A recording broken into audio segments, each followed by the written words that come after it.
Puji Tuhan, haleluya, selamat malam buat semua teman-teman, dimanapun Anda berada, di dalam kasih dari Tuhan Yesus Kristus.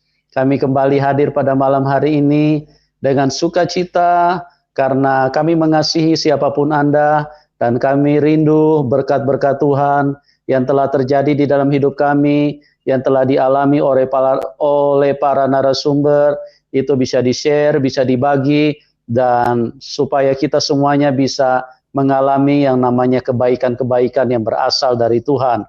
Dan acara ini seperti yang saya sampaikan, acara ini bukan untuk menunjukkan kehebatan suatu agama, karena itu sama sekali tidak penting, karena agama tidak bisa membawa orang ke surga.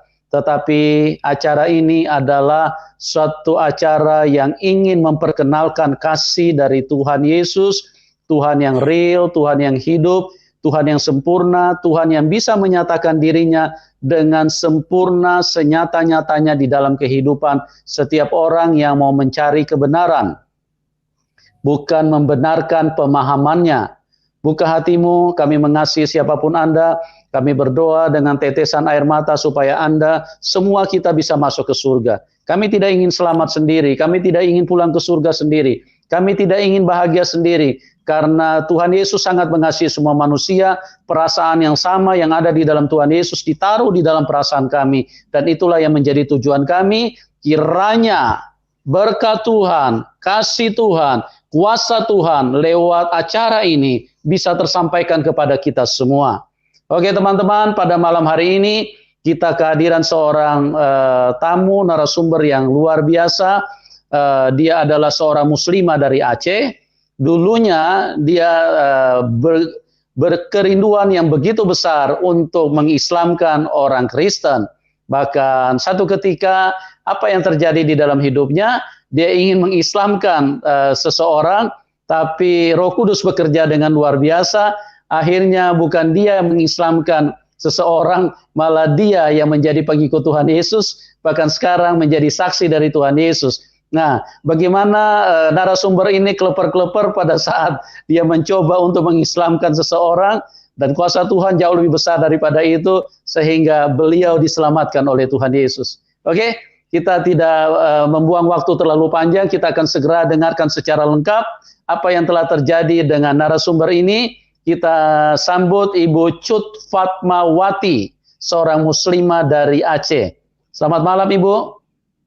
Selamat malam Pak, salam. Ya, salam. Apa kabar Ibu? Puji Tuhan baik, terima kasih sudah bisa bergabung di channel Bapak Yusuf. Luar Ya, biasa, puji Tuhan. yang pasti bukan Ya, Ibu. kita. Ya, amin. Ya, Ibu begitu sukacita, begitu penuh dengan kegembiraan, tentunya karena kasih Tuhan Yesus ya, Bu. Amin. Ya, ya, ya. Ibu begitu semangat saya lihat pada malam hari ini, dan teman-teman juga sudah tidak sabar untuk mendengarkan bagaimana seorang muslimah dari Aceh yang ditaklukkan oleh kuasa Tuhan Yesus, yang tadinya kepengen mengislamkan seseorang, malah Tuhan Yesus tangkap untuk menjadi pengikut Tuhan Yesus, dan sekarang menjadi saksi Tuhan Yesus. Oke teman-teman, kita akan segera dengarkan langsung kesaksian secara lengkap dari Ibu Cut Fatmawati. Baik Bu, waktu dan tempat saya serahkan kepada Ibu. Silakan Ibu. Baik Pak, terima kasih. Shalom semuanya dimanapun berada. Saya bersyukur pada malam hari ini saya bisa berbagi kepada semua betapa luar biasanya baiknya Tuhan di dalam hidup saya. Perkenalkan, nama saya Cut Fatmawati Mutia. Ayah saya keturunan Aceh, asal Loksmawe. Saya bisa sebutkan namanya, Haji Teguh Mukhtarudin, dan almarhum ibu saya, Nurbiah.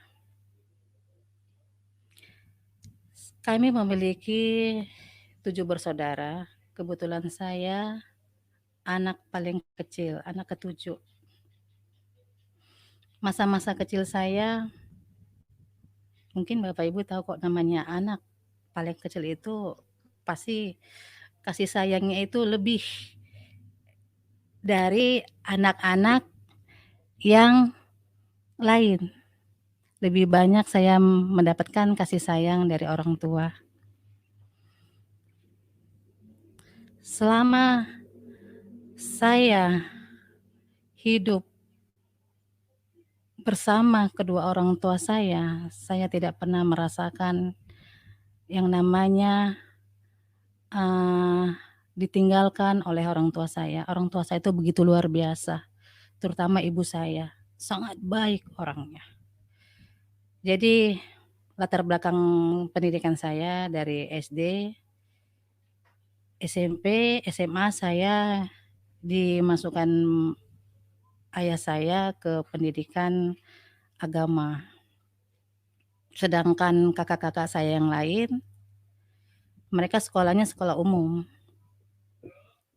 Besar kerinduan ayah saya menginginkan saya sebagai seorang muslimah yang baik, menjadi seorang ustazah. Itu yang diinginkan ayah saya. Setelah itu saya melanjutkan pendidikan keperawatan dan beberapa tahun kemudian setelah itu saya berumah tangga dengan laki-laki suku Sunda keturunan Pakistan. Beliau asal dari Kota Bandung. Saya tinggal dan dibesarkan di Kabupaten Asahan. Nah, di situ jugalah saya dulu pendidikan SMP SMA-nya sederajat, tapi ya pendidikan keagamaan itu di suatu kota yang sangat saya cintai, Kabupaten Asahan. Dan kuliahnya tadi saya di Kota Medan. Jadi mungkin logat saya itu lebih seperti logat orang Sumatera. Karena saya dibesarkan di lingkungan bukan orang Aceh, tapi bapak saya asli orang Aceh, asal Lok Sumawe. Setelah pendidikan keperawatan saya tadi kan bilang menikah dengan seorang Sunda Pakistan. Saya merasakan hidup saya bahagia.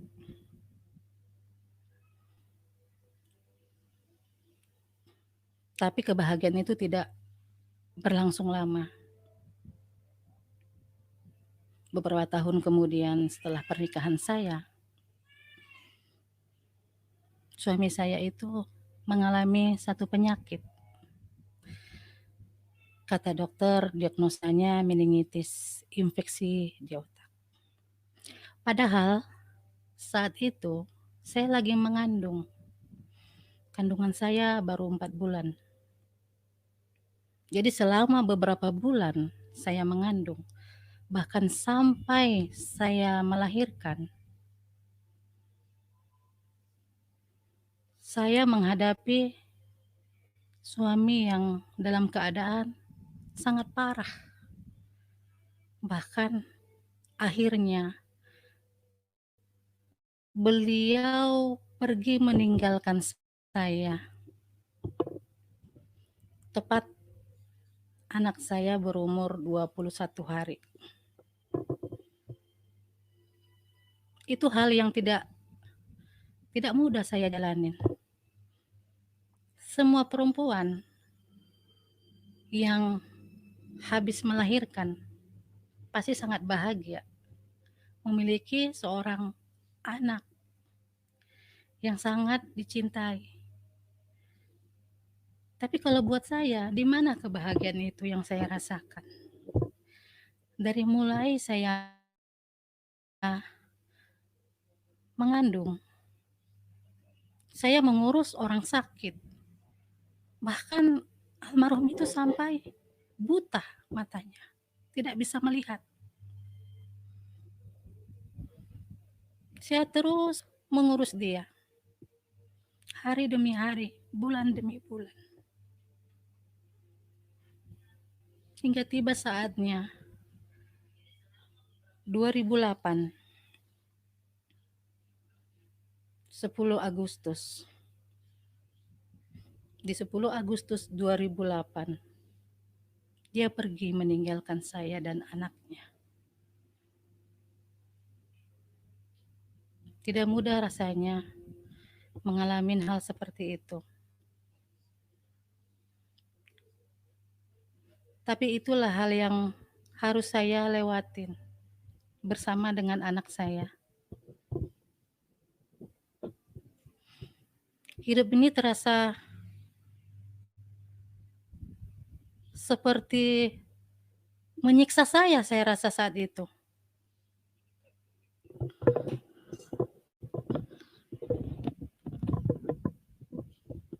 Saya sempat berpikir, saya hidup untuk apa?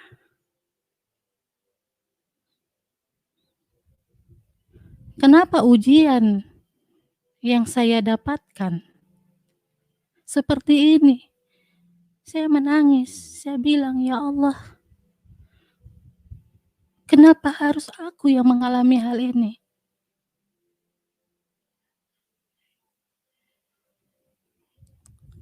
Aku bilang sama Allah, "Aku pengen bahagia, Allah."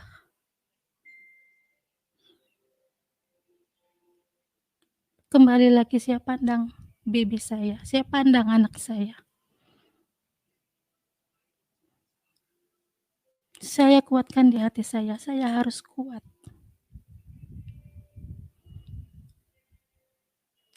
Ada sesuatu di hati saya mengatakan,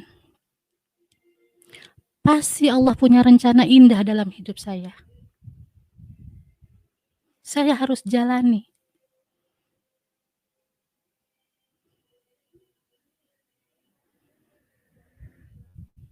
Beberapa bulan dan masuk setahunan lebih, saya menjalani hidup saya. Saya bekerja mencari nafkah buat anak. Pagi, siang, bahkan saya terkadang pulang sampai larut malam. Untuk mencari nafkah anak saya. Bukan berarti keluarga saya tidak perhatian sama saya. Mereka terkadang mau menjenguk saya. Bahkan ayah saya juga selalu menghubungi saya, memperhatikan keadaan saya. Tapi tanggung jawab itu tidak bisa saya letakkan kepada mereka. Karena ini masa depan saya, ini anak saya. Saya yang harus bertanggung jawab buat kehidupan dan masa depan anak saya. Saya jalanin terus, hari demi hari, bulan demi bulan, bahkan tahun juga saya lewati. Tapi saya selalu memohon kepada Allah agar kiranya saya melihat kebahagiaan di endingnya kehidupan saya nanti. Sering juga saya ingat masa-masa saya dulu pulang kerja. Saya kerja pernah setelah kepergian almarhum, saya pernah kerja di suatu klinik karena saya keperawatan. Terus saya pernah juga kerja di terapi kesehatan, perusahaan terapi kesehatan, penjualan alat kesehatan, saya juga pernah di situ. Itu saya bekerjanya dari pagi, bisa sampai, maghrib selesainya, terus lanjut ke malam kita tutup kegiatan, meeting. Terkadang saya pulang tuh tengah malam tuh jam-jam 10 saya baru sampai rumah, naik sepeda motor, belum lagi, tantangan saya itu hujan. Terkadang saya pernah saya ingat beberapa kali saya itu menangis di kendaraan di sepeda motor saya menangis sekuatnya. Saya tutup kepala saya pakai helm, saya menangis. Ya Allah, saya bilang, saya lelah hidup seperti ini.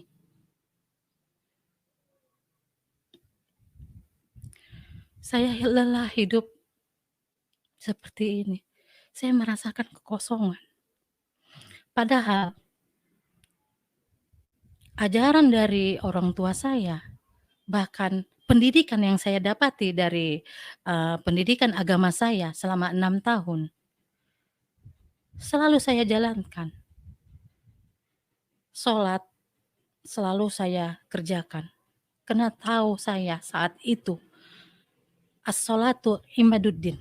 Sholat itu tiang agama. Saya tidak akan pernah tinggalkan. Terkadang di malam hari saya tahajud. Saya sering menangis sama Allah.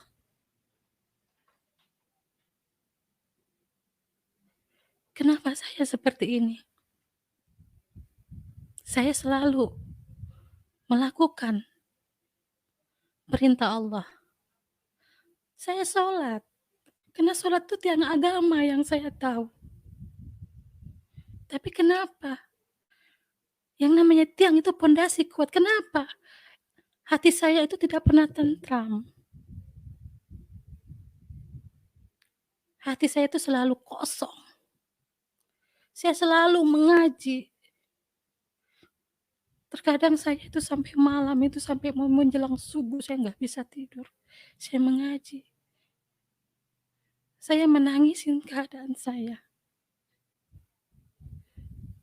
Dari kecil saya hidup cukup enak bersama orang tua.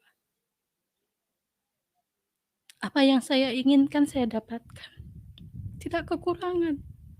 Kasih sayang, bahkan kebutuhan saya bersama orang tua, saya merasakan cukup, tidak kekurangan. Saya anak paling kecil. Saya pikir saya rapuh. Tapi kenapa Tuhan saat itu Allah izinkan saya merasakan hal yang saya rasa saja tidak mungkin saya sanggup.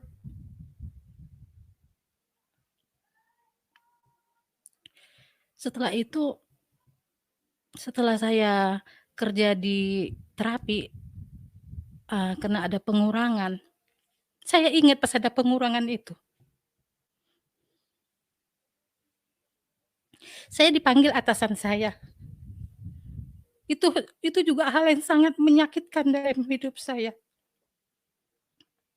Saya dipanggil ke ruangannya. Karena saat itu lagi ada pengurangan.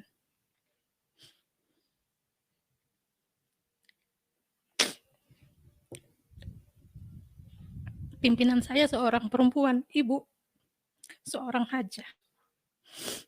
Dia panggil saya. Dia bilang, "Cut, kita ada pengurangan.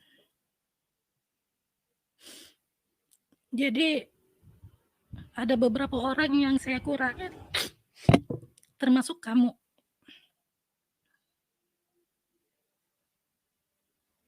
Dengan alasan kamu saya kurangin karena kamu masih memiliki keluarga yang mampu. Walaupun kamu hidup sendiri dan anakmu, saya percaya keluargamu pasti bantu kamu." Itu menurutnya. Saya tahan air mata saya.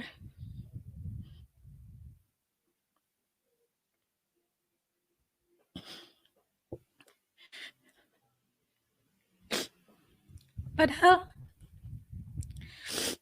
saat itu mereka tahu saya itu ngurus anak yatim. Mereka tuh mengerti agama. Mereka tuh cukup alim. Ibu itu.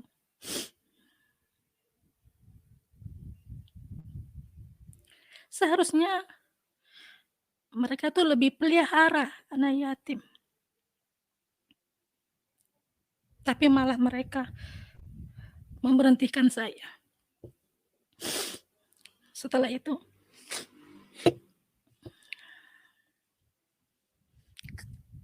Setelah, surat pemberhentian saya dan teman-teman eee, di perusahaan itu, banyak yang merasa, eee, tidak adil buat saya. Akhirnya beberapa orang juga ikut berhenti, meninggalkan pekerjaan demi membela saya. Saya merasa saya tidak sendiri, ada teman-teman yang selalu mendukung saya. Terus saya buka terapi sendiri, kita beli unitnya, kita, ramai beberapa orang teman saya, ada 5 orang, kita bikin, pengobatan terapi, kita sewa tempat, akhirnya saya bisa memenuhi kembali kebutuhan, saya dan anak, serta di rumah ada yang ngurus anak saya ambil 1 orang, yang bekerja di rumah untuk mengurus anak saya di saat saya lagi mencari nafkah buat mereka. Karena kan saya posisinya saat itu ibu, tapi, sekaligus menjadi ayah, saya kepala rumah tangga di tempat itu. Jadi saya nggak bisa seperti wanita-wanita yang lain hanya duduk diam manis ngurus anaknya. Saya juga rindu seperti orang, duduk diam manis mengurus anaknya di rumah.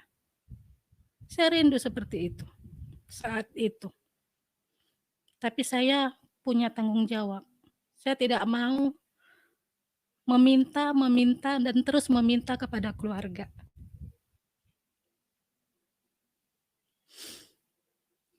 Karena terkadang di saat kita meminta, satu pihak kakak kita, mereka kasih, tapi di pihak lain kita punya ipar.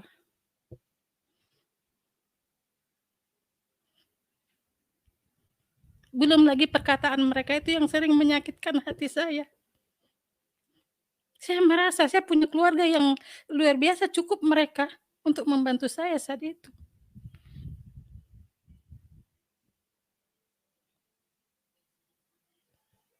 Tapi tetap hanya kaki dan bahu saya yang menopang rumah tangga saya, anak yatim yang saya urus.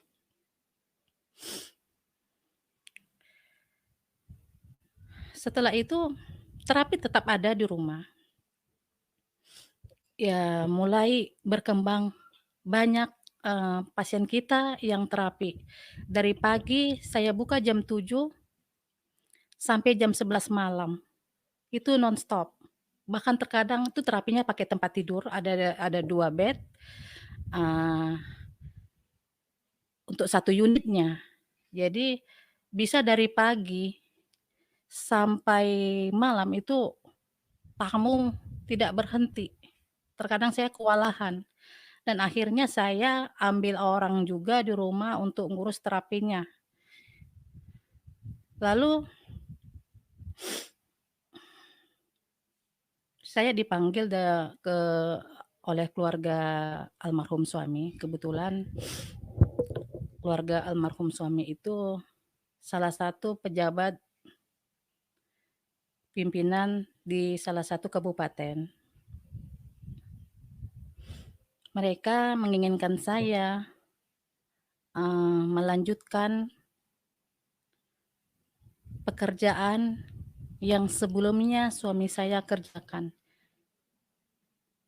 di Dinas Keuangan, di Pemda. Di situ saya mulai bekerja. Jadi waktu saya itu cukup penuh.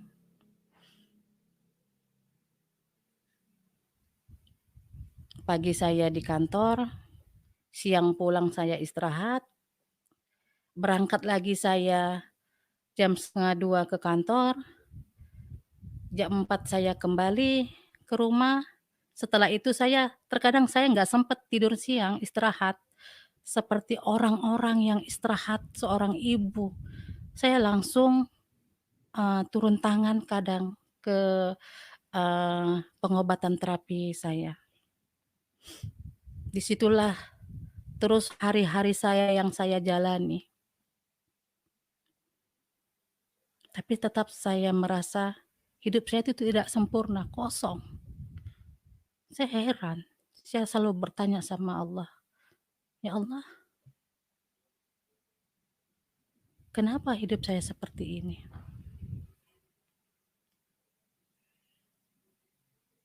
Kenapa saya merasa hidup saya itu selalu kosong? Sudah saya katakan tadi, sholat, saya tetap berusaha seperti apapun sibuk saya. Terkadang manusia, terkadang nggak lurus-lurus jalan saya, terkadang ada nyeleneh-nyelenehnya sedikit. Tapi saya tetap pegang yang namanya sholat itu tiang agama. As-sholatu imaduddin. Tetap itu saya lakukan. Itu ajaran yang saya dapat. Kalau tiang agama sudah runtuh, segalanya pasti runtuh.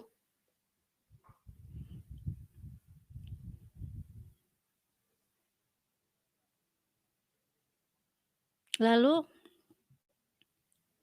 beberapa saat berkelang waktu, bulan, bahkan tahun, akhirnya saya berkenalan dengan seorang laki-laki lewat Facebook.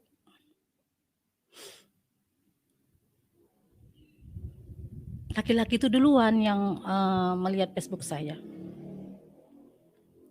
Di Facebook saya kan saya saya sampai sekarang tetap pakai nama saya itu. Saya tidak pernah ubah. Walaupun saya sudah percaya Tuhan, saya tetap pakai nama itu. Karena itu nama pemberian dari orang tua saya, dari keturunan saya. Kalaupun saat ini mereka sudah tidak terima saya, tapi saya punya hak. Darah mereka mengalir di dalam tubuh saya. Saya sebagai anak masih punya hak saya pegang nama yang diberikan orang tua saya. Lewat Facebook, saya berkenalan dengan laki-laki. Ngakunya Muslim. Tapi saya lihat foto profilnya, orang tersebut pakai salib di dadanya. Dalam hati saya, mantap ini. Saya rindu seperti ini. Saya rindu dia juga menjadi seorang Muslim.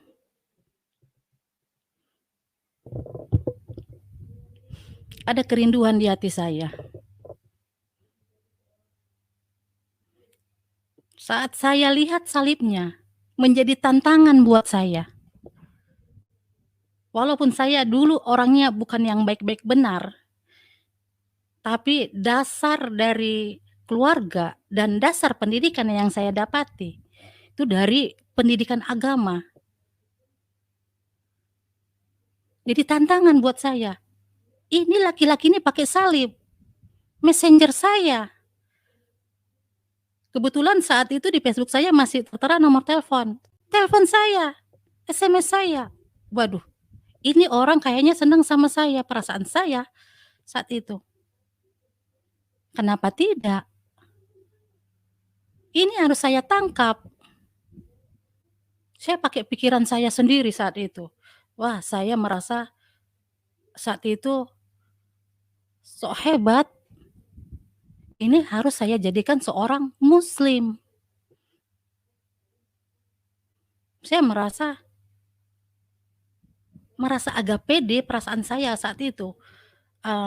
Saya pikir karena dia telepon saya, karena dia messenger saya, terus telepon saya itu selama beberapa bulan, 3 bulan itu pagi, siang, malam teleponnya tidak berhenti. Selalu telepon saya. Jadi saya itu sambil bekerja pakai kerudung, dalam kerudung itu saya handset. Jadi kegiatan saya dia dengar terus. Jadi perasaan saya itu, ini orang udah jatuh cinta sama saya ini. Kenapa tidak? Saya harus selamatkan dia. Lalu saya cerita sama salah satu teman saya di kantor. Saya bilang sama dia, "Bu, Saya curhat, saya mau berangkat ke sana, ke tempat laki-laki ini berada. "Jangan Bu," kata teman saya. "Ibu nggak ngeri lah lihat salibnya itu di dada." "Loh kenapa Bu? Itu tantangan buat saya. Saya harus selamatkan dia." "Untuk apa takut?" saya bilang. "Allah pasti menyertai saya bilang.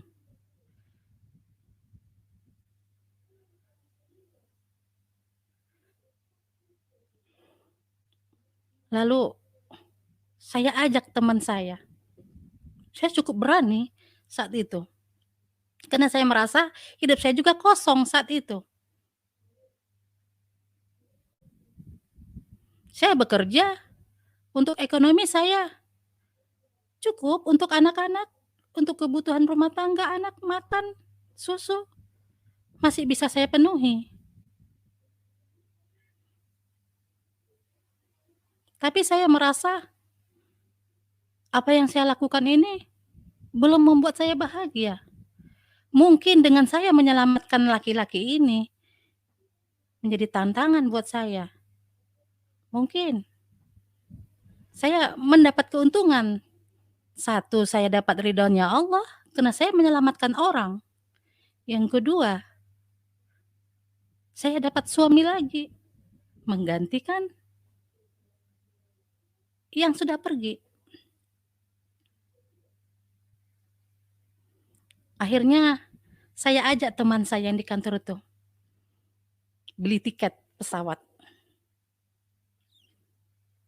Sepanjang perjalanan teman saya itu bilang, "Bu, terlalu berani kamu Bu, terlalu berani kamu Bu. Jarang Bu, perempuan bisa menang dengan laki-laki, apalagi masalah keyakinan." Saya terus dengan akal pikiran saya bisa Ibu, saya merasa saya mampu. Sudah cukup bekal ilmu saya selama 6 tahun. Terus saya merasa keluarga besar saya juga orang Aceh. Wah, orang Aceh mana mungkin ikut Tuhan Yesus. Saat itu saya pikir, saya berani, tantangan buat saya. Kalau dikatakan cinta, saya belum cinta dengan orangnya. Cuma jadi tantangan buat saya. Saya jalanin hidup saya.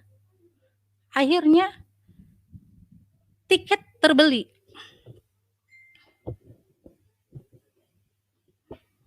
Anak saya itu udah umur 2 tahun. Tiket terbeli, saya berangkat. Bawa balita. Saat berangkat, saya seperti pencuri. Karena saya tahu, orang tua saya pasti tidak setuju. Orang tua saya pasti takut. Mana mungkin seorang yang beda agama dengan saya saat itu mau mengikutin saya. Orang tua saya takut, pasti nanti saya terjerumus. Pasti saya nanti ikut ke agamanya, ke Kristen.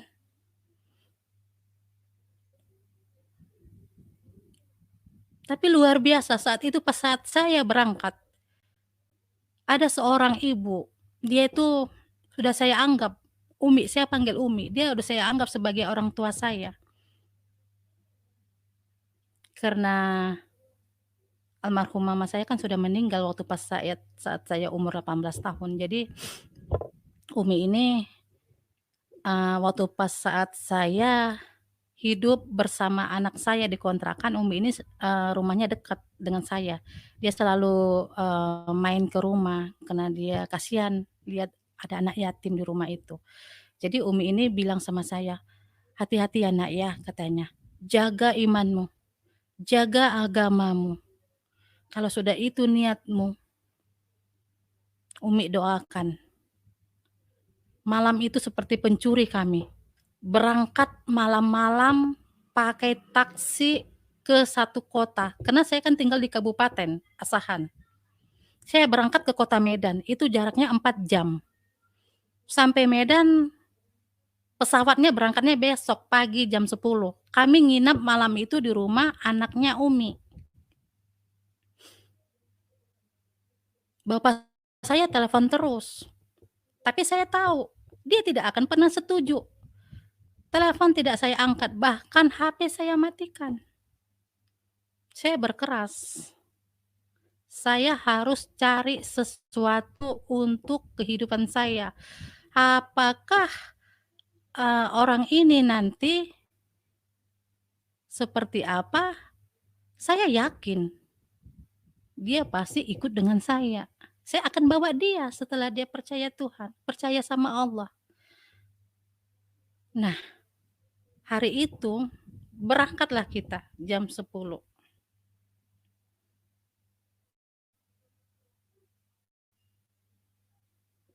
Cukup berani mungkin. Berangkat ke suatu kota dengan membawa anak, dengan laki-laki yang baru dikenal hanya di Facebook. Tapi selalu saya ingat di hati saya salibnya itu. Sekarang baru terkadang saya teringat tentang salib itu. Itu saya sebenarnya tantangan kah? Apa saya jatuh cinta sama salibnya dulu? Kembali ke tujuan saya awal. Saya ingin selamatkan dia agar dapat hidayah. Sampailah kami di kota di mana dia tinggal. Dia jemput.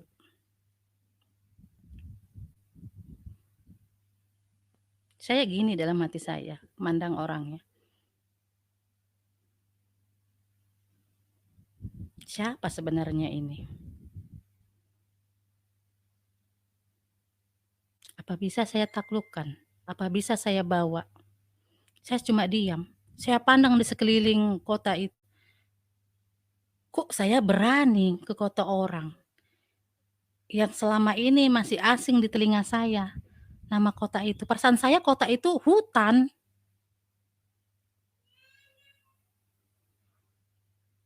Dari Medan. Saya berangkat ke kota di mana sekarang saya berdiam. Akhirnya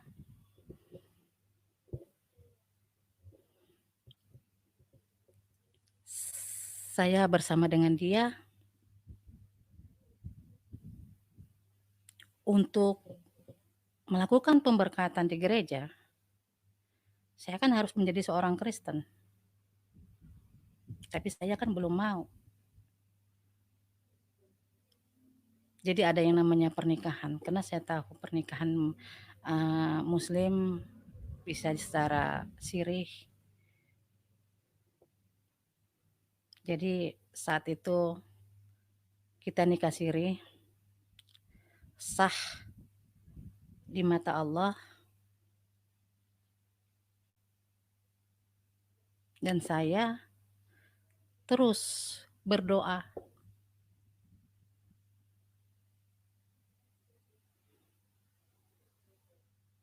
Saya ingin terus dia dapat hidayah. Sering kami sharing.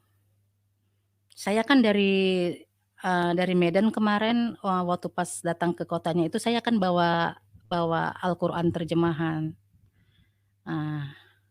Saya bawa Al-Qur'an, ada terjemahan teks Indonesianya.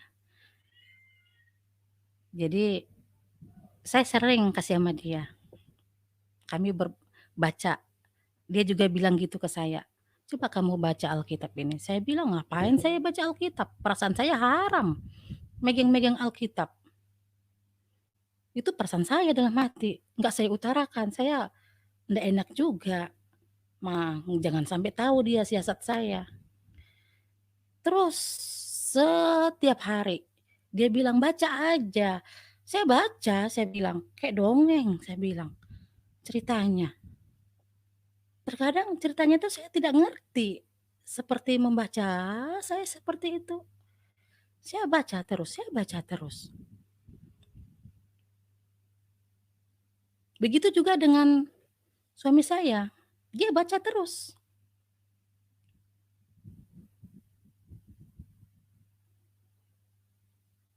Setiap hari kami lakukan itu, kami sering tanya jawab sama suami. Saya ingat dulu perkataan, di media sosial saya pernah, baca, coba tunjukkan di kitabnya orang Kristen itu, yang mengatakan Tuhan Yesus itu Tuhan. Tidak ada kan? Banyak orang muslim bilang seperti itu. Nah, saat saya selalu membaca dan terus membaca, saya temukan satu ayat. Di Yesaya 41 ayat 13. Sebab aku ini Tuhan Allahmu, memegang tangan kananmu dan berkata kepadamu, janganlah takut, aku yang menolong engkau. Ada. Tuhan itu mengatakan, aku Tuhan Allahmu.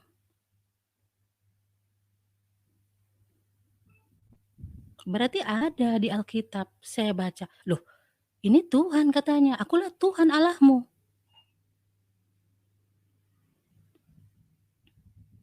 Gelisah saya terus.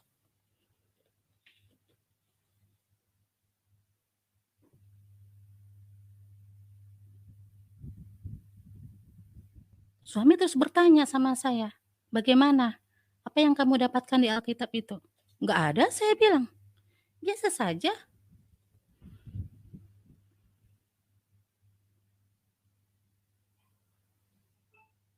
Saya membohongin diri saya. Semakin saya sering membaca kitab, saya semakin gelisah.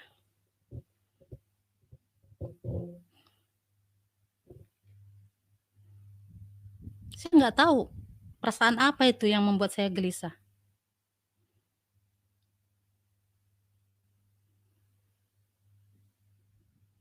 Bahkan saya sering merasa ketakutan.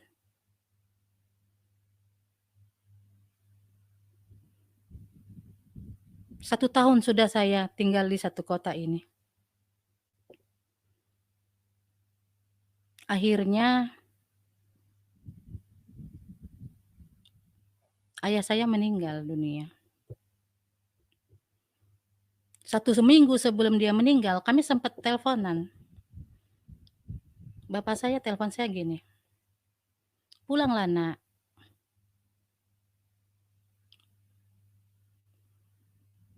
Bawa dia kemari. Kita muslimkan lagi dia dengan yang benar di hadapan keluarga. Saya bilang, sudah, saya bilang. Belum, kata dia. Bawa dia pulang kemari. Di situ kami sempat berdebat.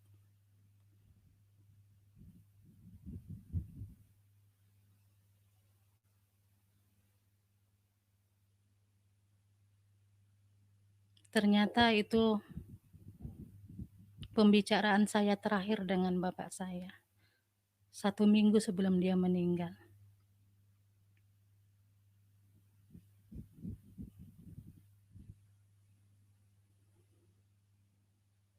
Lalu, karena kita tinggal di suatu kota, bahkan kita menyeberang pulau. Saat itu ada mutasi pekerjaan suami saya. Dipindahkan ke daerah kota, kita nyebrang. Nah, di saat kita nyebrang, naik kapal, ada telepon bunyi dari kakak saya. Saya lihat panggilan dari kakak perempuan saya nomor 5. Saya nggak angkat, berisik. Karena suasananya saya di tengah laut. Suara speednya berisik.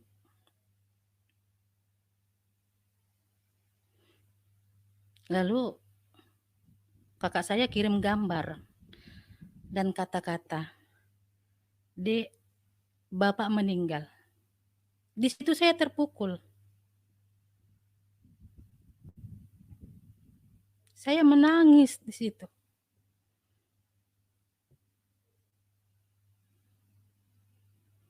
di dalam hati saya itu, saya belum menunjukkan keberhasilan saya. Karena saya bilang sebelum dia meninggal itu pas kami teleponan, "Nanti Pak, saya bawa dia, bener-bener dia taat di agama kita." Tapi bapak saya selalu bilang, "Tidak," katanya. Saya selalu pakai akal pikiran saya pasti mampu mengislamkan dia. Karena saya lihat dia mencintai saya.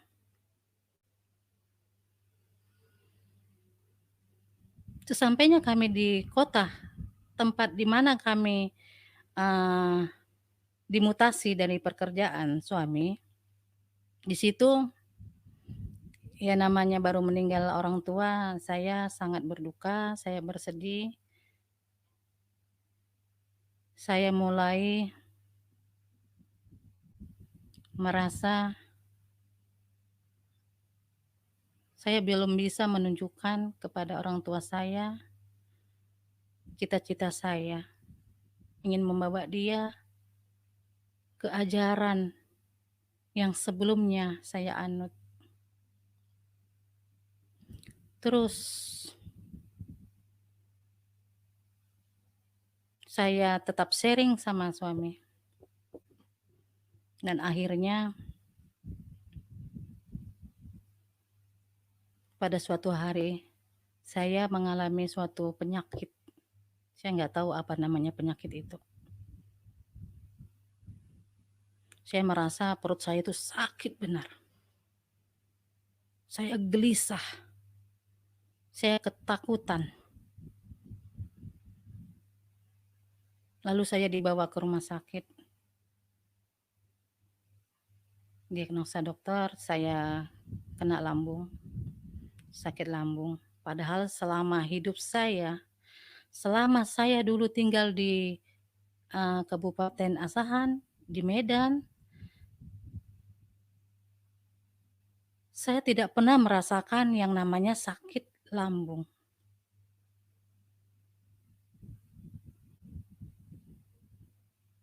Selama 2 tahun saya merasakan rasa sakit itu.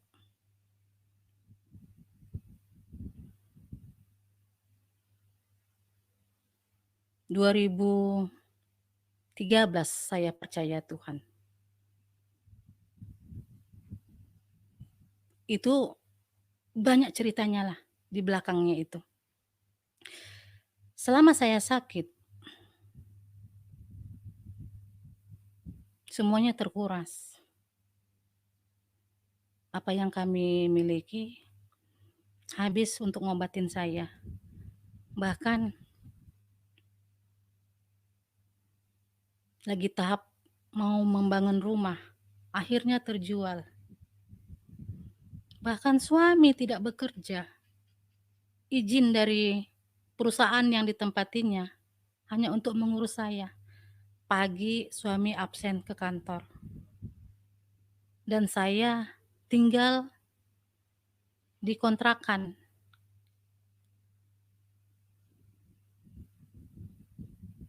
Apa yang kami miliki? Tanah, rumah yang mau dibangun, habis kami jual. Setiap mau berobat, berapapun yang dibawa, selalu habis. Tapi saya tetap tidak sembuh. Bahkan dokter di mana tempat saya berobat, di rumah sakit itu mengatakan sama saya, kebetulan dokter itu seorang Kristen. Beliau bilang gini sama saya, "Ibu, coba ibu lebih rileks," katanya. "Jangan gelisah, jangan banyak pikiran. Biar ibu cepat sembuh." Saya malah bilang sama dokter, "Bagaimana saya mau rileks, dokter? Saya takut, dokter." "Loh, ibu takut kenapa?" katanya. "Saya sering takut, dokter. Kebelakangan ini saya sering merasa takut." "Biasa, Bu," katanya. gejala sakit lambung itu sering seperti itu. Ada paranoidnya, halusinasinya. Iya, tapi semakin menjadi-jadi. Ibu takutnya apa sebenarnya? Kata dokternya. Saya takut nanti kalau saya mati, siapa yang menyelamatkan saya? Loh, ibu kok ngomong gitu? Kata dokternya. Iya dok, ajaran saya dulu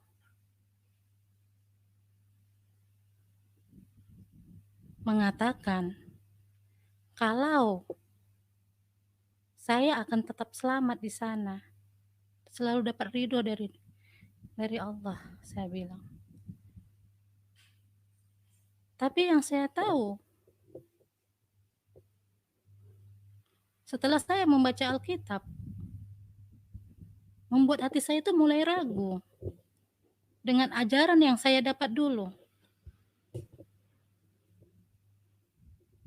Akulah Tuhan dan Allahmu.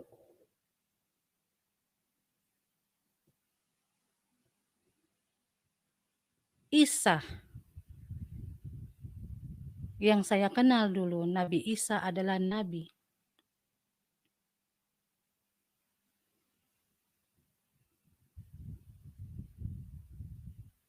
Di Alkitab mengatakan hakim di akhir zaman adalah Isa. Isa Al-Masih. Kenapa dia bisa jadi hakim? Berarti Isa Al-Masih itu bisa memutuskan mau masuk surga kah atau masuk neraka. Waduh, perasaan saya sudah berkecamuk.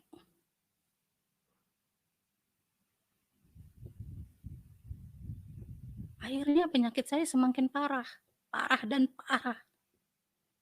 Saya ketakutan. Terus saya ketakutan.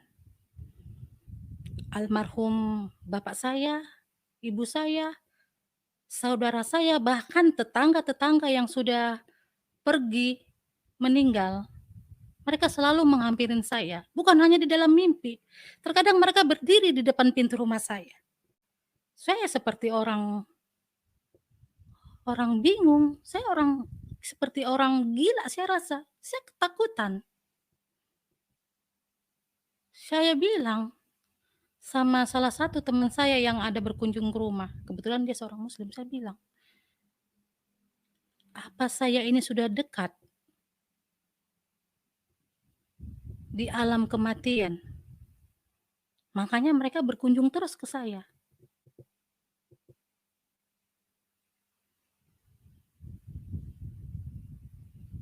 Terus karena sakit saya tidak kunjung sembuh. Akhirnya apa yang kami miliki habis. Dan kami putuskan untuk pindah lagi ke satu kota sambil kami mengurus KTP karena kota tersebut yang kami tahu dengan memakai KTP saja bisa dapat obat gratis di rumah sakit, bahkan bisa rawat inap. Karena saya bisa 1 minggu sekali saya dirawat. 1 bulan itu bisa beberapa kali saya dirawat di rumah sakit. Dan akhirnya kami pindah di satu kota. Sedih rasanya. Tujuan awal saya ingin mengislamkan seseorang malah membuat saya menjadi menderita.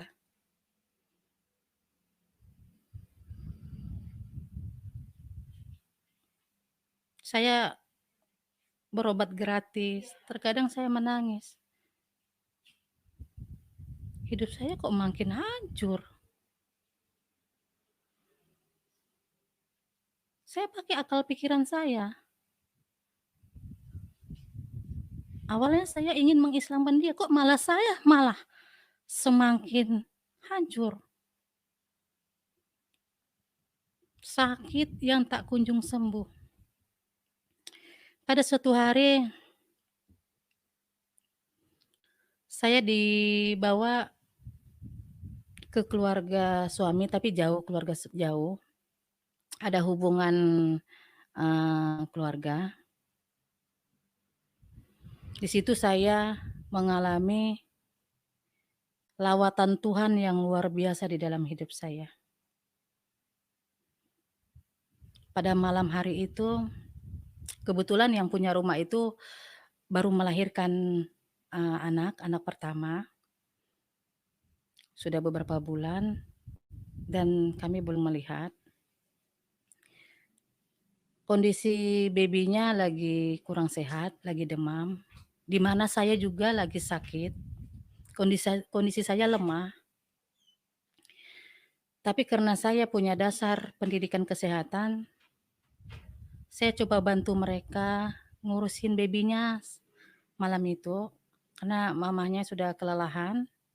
Saya suruh tidur, saya pangku baby-nya di pangkuan saya, di tempat tidur di mana mamanya juga tidur, tapi saya tidak tidur.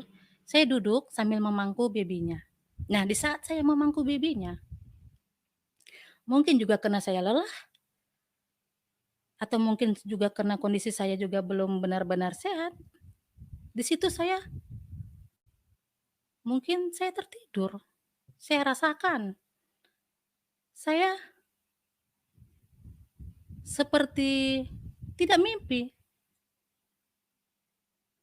Saya benar-benar melihat satu sosok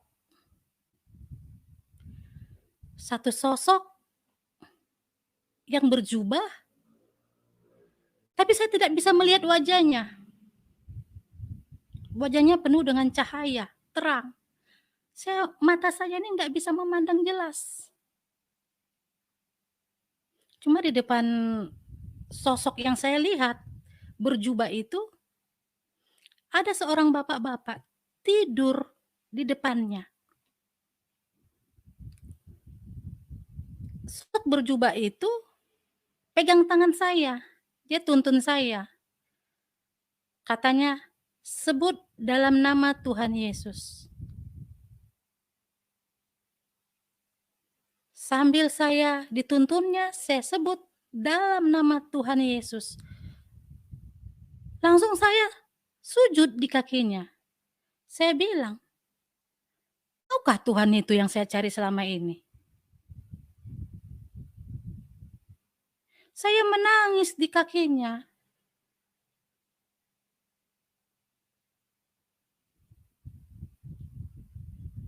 Tuhan tidak berkata. Dia letakkan tangannya di kepala saya. Singkat pertemuan saya dengan Tuhan. Tapi saya merasakan jamahan Tuhan yang luar biasa di dalam hidup saya.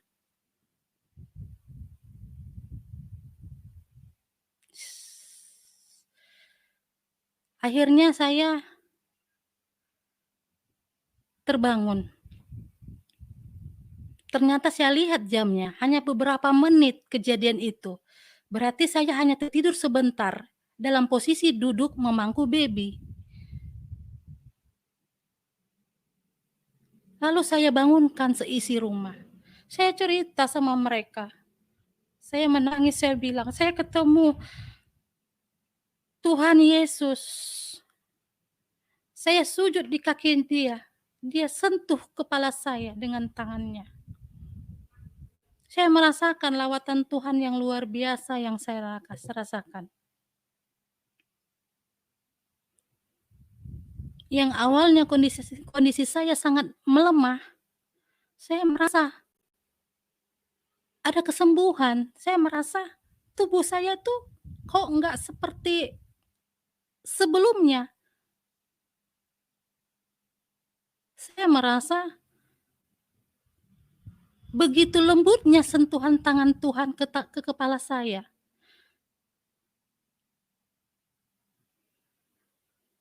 Akhirnya keluarga di tempat itu berkata pada saya pada malam itu, kebetulan suaminya tidur di di depan TV sama suami saya di kamar sama istrinya dan babynya. Akhirnya kami duduk di depan TV, di ruangan, ngobrol, mereka putuskan besok mereka mau memanggil hamba Tuhan datang ke rumah mereka. Dan besok harinya hamba Tuhan itu datang ke rumah saya, ke rumah mereka. Hamba Tuhan itu berkata, "Saya Bu, sekian lama umur saya rindu Tuhan hadir, walaupun hanya dalam mimpi. Beruntunglah Ibu, Tuhan sudah pilih." Dalam hati saya begini, saya tetap berkeras. Ada-ada aja ini orang. Saya masih setengah-setengah.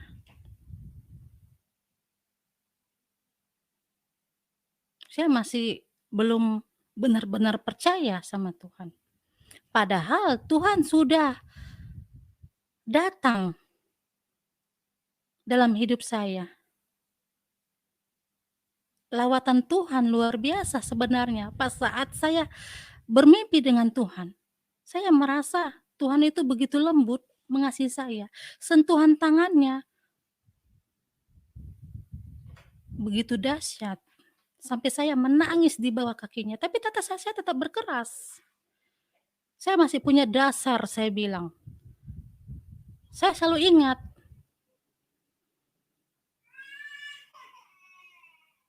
Ayah saya selalu bilang, jangan pernah kau tinggalkan agamamu. Walaupun Tuhan sudah lawat saya tetap berkeras. Padahal kondisi saya sudah mulai baik. Tapi saya tetap. Kalau suami nggak di rumah, saya sholat. Saya melakukan perintah Allah. Kalau suami nggak di rumah.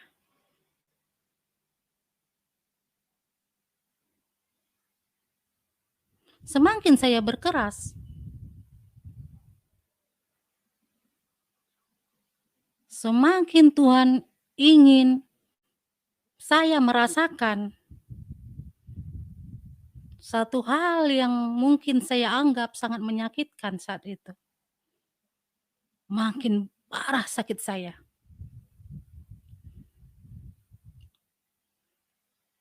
Bahkan bukan hanya lambung yang saya rasakan saat itu sakit. Sampai saya kena hepatitis A. Hati saya membengkak, saking parahnya lambungnya. Kondisi saya semakin melemah.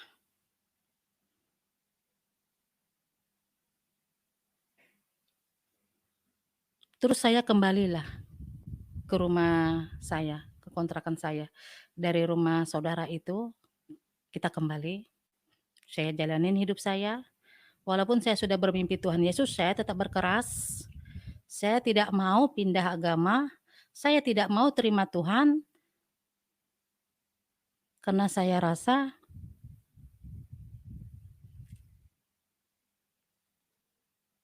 masih ajaran saya yang benar. Akhirnya terus Tuhan ingatkan saya. Setiap saya baca, kan kami tetap sharing-sharing. Sambil sakit, saya suka baca-baca Alkitab. Terus Tuhan ingatkan saya. Tuhan ingatkan saya. Kata Tuhan, jangan di persimpangan. Jangan dalam kebimbangan. Suatu hari juga saya ketemu dengan seorang teman. Dia Muslim. Dia berkata begini sama saya. Kamu jangan di tengah-tengah. Kalau kamu sudah mulai meyakini agamamu yang sekarang, meyakini agama suamimu, katanya, ya jangan ragu, coba kamu pelajarin lagi, kamu dalamin lagi. Karena kamu bimbang, jadi kondisi kamu itu semakin parah," katanya. Perasaan saya ini tetap saya pakai akal pikiran saya. "Ah, ini iblis coba mengganggu saya bilang. "Saya harus tetap berpegang kepada agama saya." Tapi sakit saya tetap terus tidak kunjung sembuh. Saya pandang wajah anak saya, suami saya, baik mereka. Suami saya baik. Saya lihat orang Kristen ini penuh dengan kasih. Dia urus saya, tidak mengeluh. Satu hari saya bisa makan bubur itu sebanyak 20 kali. Setiap 1 jam saya dibangunkannya, dikasih makan. Karena saya kan masih, dalam suasana makan obat, jadi habis makan saya tidur seperti obat penenang, mungkin yang diberi dokternya. Jadi habis habis makan, duduk sebentar, saya dikasih obat, tertidur. Untuk makan selanjutnya saya harus dibangunkan. Seperti itu suami saya ngurus. Saya lihat orangnya luar biasa. Orang Kristen tuh hebat saya rasa, penuh kasih. Nah, disitulah akhirnya hati saya mulai terbuka. Mendengar suara azan. Setelah hati saya mulai terbuka, saya mendengar suara azan kok malah makin gelisah. Yang awalnya membaca Alkitab saya gelisah, setelah hati saya mulai terbuka, saya lihat begitu kasihnya orang-orang Kristen, saya mendengar azan malah saya gelisah, saya ketakutan. Bahkan pernah suatu hari saya dilarikan ke rumah sakit, itu pas hari raya Idul Adha. Begitu ramenya orang berjalan di kampung itu menuju ke tempat ibadahnya. Takbir berkumandang. Saya gelisah, saya ketakutan. Terus saya bertanya, "Kalau aku mati ini siapa yang menyelamatkan aku ini? Ke Tuhan mana aku ini bertuhan? Kok aku di tengah-tengah terus? Padahal Tuhan sudah ingatkan aku, Tuhan sudah lawat aku, Tuhan sudah sentuh kepalaku. Kok aku berdiam diri?" Dilarikan saya saat itu ke rumah sakit. 41 derajat panas saya. Kalau diagnosa larinya ke tipes.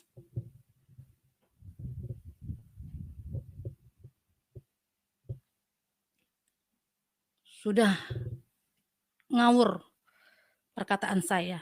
Saya bilang saya mau pergi, saya bilang saya mau pergi.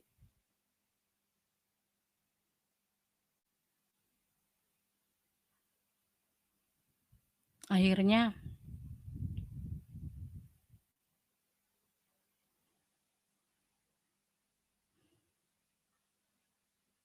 ada bude yang ngurus saya. Saya kan diurus di rumah, ada juga karena kondisi saya semakin parah dan suami mulai harus bekerja untuk memenuhi kebutuhan kami. Ada bude yang sengaja dibayar untuk ngurus saya.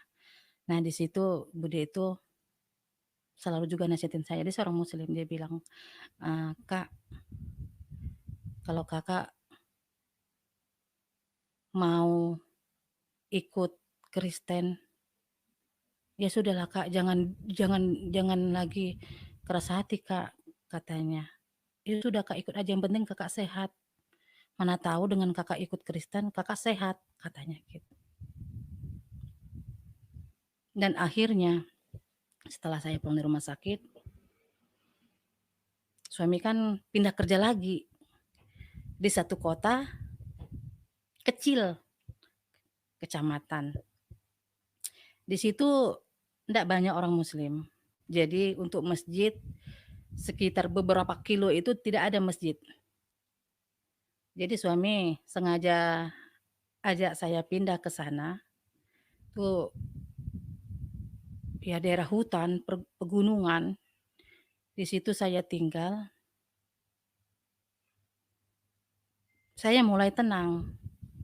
Saya tenang membaca firman, saya tenang mendengar lagu-lagu rohani di HP. Saya selalu, kok saya merasakan hidup saya itu kok lebih tentram, kok saya merasakan saya mulai berkurang rasa takut saya. Saya merasakan kayak saya tuh dipeluk. Saya nggak tahu siapa yang peluk saya. Di saat saya mendengar puji-pujian rohani, saya merasa itu ada kekuatan. Benar, hati yang gembira adalah obat. Saya semakin gembira, saya ikut puji-pujian itu. Saya disembuhkan. Akhirnya di dekat situ ada gereja. Saya datang ke gembalanya. Saya bilang, "Om, Tante, saya mau ikut Tuhan," saya bilang. "Saya mau dibaptis." Seminggu kemudian terjadilah itu. Saya dibaptis, begitu juga dengan suami. Karena suami Kristen tapi mereka tidak baptis selam, mereka baptis percik. Dan akhirnya untuk mengukuhkan kami dibaptis, kami terima Tuhan Yesus. Dan beberapa hari kemudian kami diberkati di gereja tersebut. Lalu kondisi saya sudah mulai pulih. 1 tahun kami di situ. Suami dimutasi lagi ke kota lain. Terus suami bilang gini, "Kamu sudah siap kembali di mana daerah tersebut banyak lingkungan keyakinanmu dulu. Nanti kamu dengar suara azan. Karena di sana banyak masjid," katanya. Saya bilang, "Saya siap. Saya siap," saya bilang. "Saya ada Tuhan yang menjaga saya. Saya punya Tuhan." Saya bilang, "Saya siap. Saya tidak takut," saya bilang. Akhirnya yang awalnya semuanya hilang di saat saya sakit dan di saat saya terima Tuhan, berkat Tuhan itu mengalir buat kami. Tuhan izinkan kami memiliki sebuah perumahan.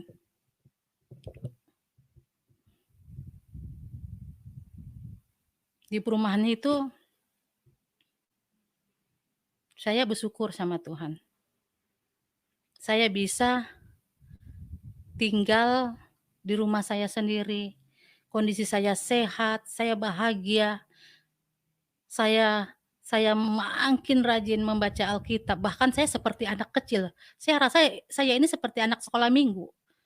Karena suami sering kerjanya keluar kota, saya lebih sering sendiri mencari Tuhan. Saya cari di Alkitab. Terus di mana nanti ada evangelis, saya di Facebook, saya Messenger, saya tanya-tanya, doa itu seperti apa? Bagaimana cara berdoa untuk kepada Tuhan yang benar? Saya tidak berpatok sama satu gereja saat itu. Yang saya tahu saat itu, dimanapun gerejanya, itu orang Kristen yang percaya Yesus. Saya senang deketin. Bahkan saya sempat dididik di mana saya sekarang berjemaat. Saya ingat, itu sudah meninggal orangnya, almarhum. Waktu pas saya dari gereja sebelumnya yang saya dibaptis, kan saya diarahkan di tempat di mana mereka dulu pernah sebagai pengerja di gereja itu. Saya bertemu dengan Bapak Gembalanya 2013. Sekitar bulan 8 itu. Saya bertemu, terus Hubungan saya dengan Bapak Gembalanya almarhum baik, dengan tante juga baik, mereka selalu menguatkan saya, bahkan Bapak Gembalanya itu, mendidik saya seperti anak sekolah minggu. Mungkin banyak teman-teman jemaat ndak tahu saya dulu, diperlakukan seperti itu sama Bapak Gembala. Kalau telepon pagi, "Ibu di mana?" katanya. "Saya di rumah Om," saya bilang. "Ambil buku, ambil pulpen." "Loh ngapain Om?" "Kita belajar," katanya. Saya pikir saya kayak anak-anak, kayak anak karena saya tahu anak sekolah minggu, kayak anak sekolah minggu saya. Diajarin saya, tulis biar tidak lupa. Saya ingat, manusia lahir membawa 3 katanya, tubuh, roh, dan suara. Tubuh Tuhan, roh Tuhan, dan suara Tuhan. Jadi hidup itu dipergunakan hanya untuk Tuhan. Saya ingat kata-kata Om itu.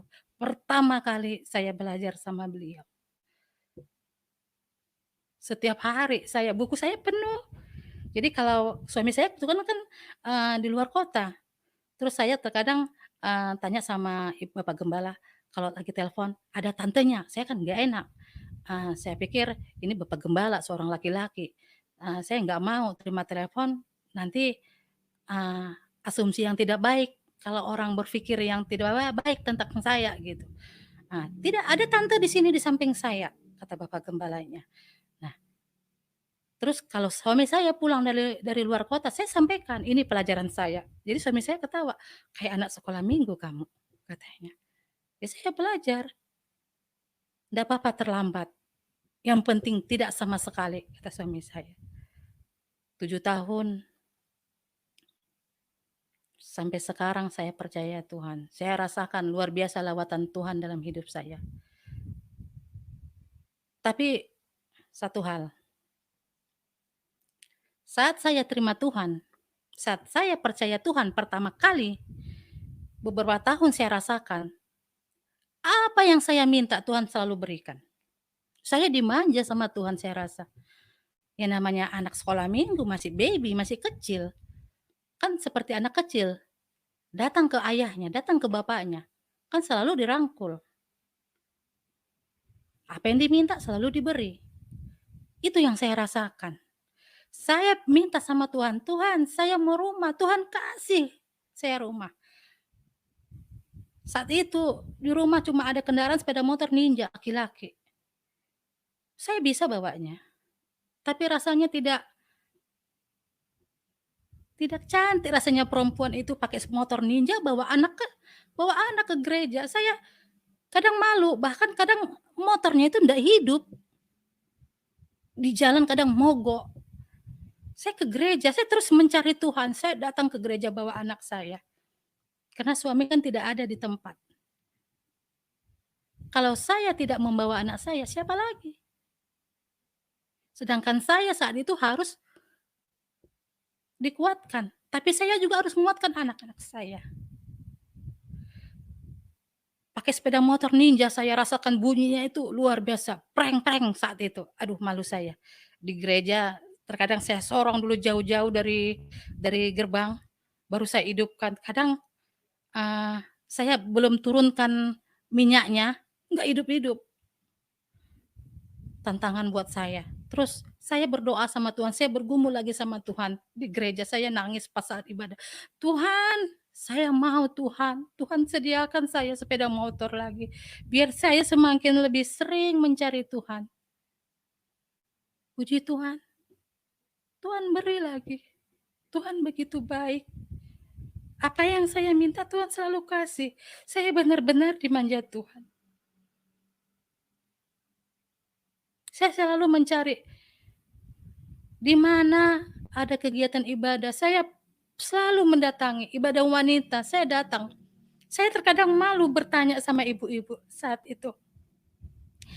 Katanya ibadah jadwalan di rumah Ibu Polan. Tapi saya malu bertanya, alamatnya di mana? Saya nggak tahu, saya belum kenal benar kota itu. Saya pergi dari rumah sama anak, saya mau ibadah saat itu. Bahkan ada beberapa orang saya telepon, mungkin ibadah sudah mulai. Jadi mungkin HP-nya di silent, jadi nggak dengar.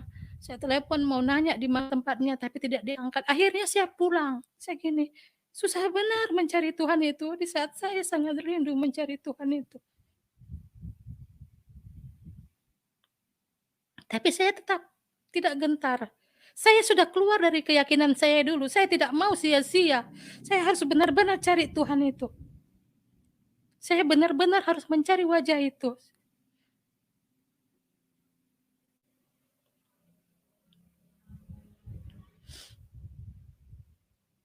Akhirnya saya memang benar-benar merasakan lawatan Tuhan dalam hidup saya. Apa yang saya minta Tuhan berikan. Apa yang saya doakan Tuhan selalu kabulkan. Itu beberapa tahun setelah saya percaya Tuhan. Mungkin 3-4 tahun. Tapi kebelakangan ini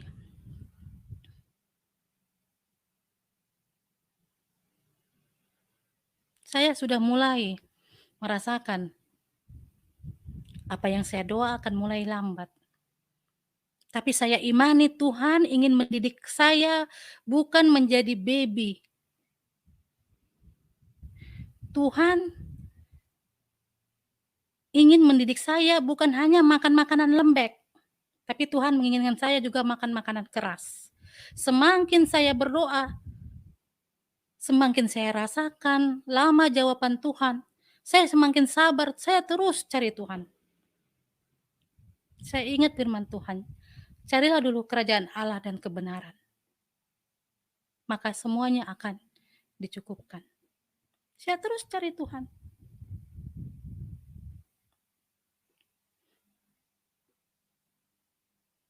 Begitu banyak tantangan saya rasakan.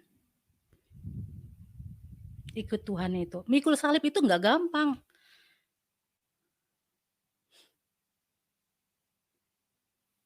Berat mikul salib itu.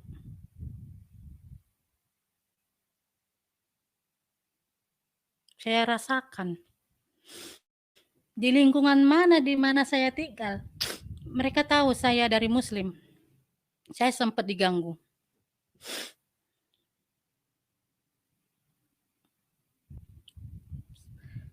Tepatnya pas saat itu bulan puasa di malam Ramadan. Beberapa kali saya perhatikan seberang rumah saya itu ada seorang haji. Kalau saya lewat itu dia lempar saya pakai mercon. Saya mundur. Saya pikir ini orang kena apa? Dia punya predikat, dia sandang status sebagai seorang itu di keyakinannya. Tapi kok kenapa sikapnya seperti itu? Beberapa kali saya tetap bersabar. Tiba pada suatu hari, di sore hari, di bulan Ramadan. Dia benar-benar lempar mercon ke rumah saya. Saat itu saya juga lagi kondisi masih sakit. Ada demam-demam pilek, saya istirahat tidur. Saya kaget, kan lagi tidur saya sore itu. Saya buka jendela. Kan dia dengar, saya bilang. Saya berkata, nggak keras. Saya bilang gini, waduh, saya bilang, kok kenceng kali petasannya, saya bilang. Lagian kenapa menghadap ke rumah saya, di halaman saya bilang. Kan ini katanya bulan penuh berkah. Kenapa malah membuat saya sakit jantung seperti ini, saya bilang. Ternyata orangnya enggak terima. Ngamuk-ngamuk ke rumah saya, marah-marah ke rumah saya. Dia bilang dia nggak suka sama saya. Saya dari awal lihat kamu tinggal sini saya nggak suka. Itu bapak-bapak. Saya bilang, waduh, kenapa kamu seperti itu? Saya seorang ibu, seorang perempuan. Nggak pantas loh seorang bapak-bapak datang ke rumah saya. Apalagi kamu itu seorang haji, saya bilang. Keluarga sebesar saya juga banyak yang haji, saya bilang. Tapi nggak seperti kamu kelakuannya, saya bilang. Saya sempat marah di situ. Bahkan kejadian itu saya sempat laporkan ke RT setempat di mana saya bertinggal sampai sekarang. Saya laporkan di RT setempat, saya memohon minta tolong sama RT itu di saat itu mereka lagi berbuka puasa. Saya menangis di rumah RT itu, saya bilang, "Pak, tolong saya, Pak. Tolong, Pak, saya diganggu sama warga Bapak. Apa jawabnya? Karena mereka sesama seiman, mereka jawab begini, "Maaf Bu, saya nggak bisa bantu. Soalnya katanya, nggak enak rasanya," katanya. Dia itu teman saya juga. Waduh, "Saya kan warga Bapak juga," saya bilang. "Maaf Bu, saya nggak bisa bantu." Saya pulang dari rumah RT itu, saya menangis di rumah, saya telepon suami saya kan di luar kota, jaraknya 2,5 jam baru pulang sampai ke rumah.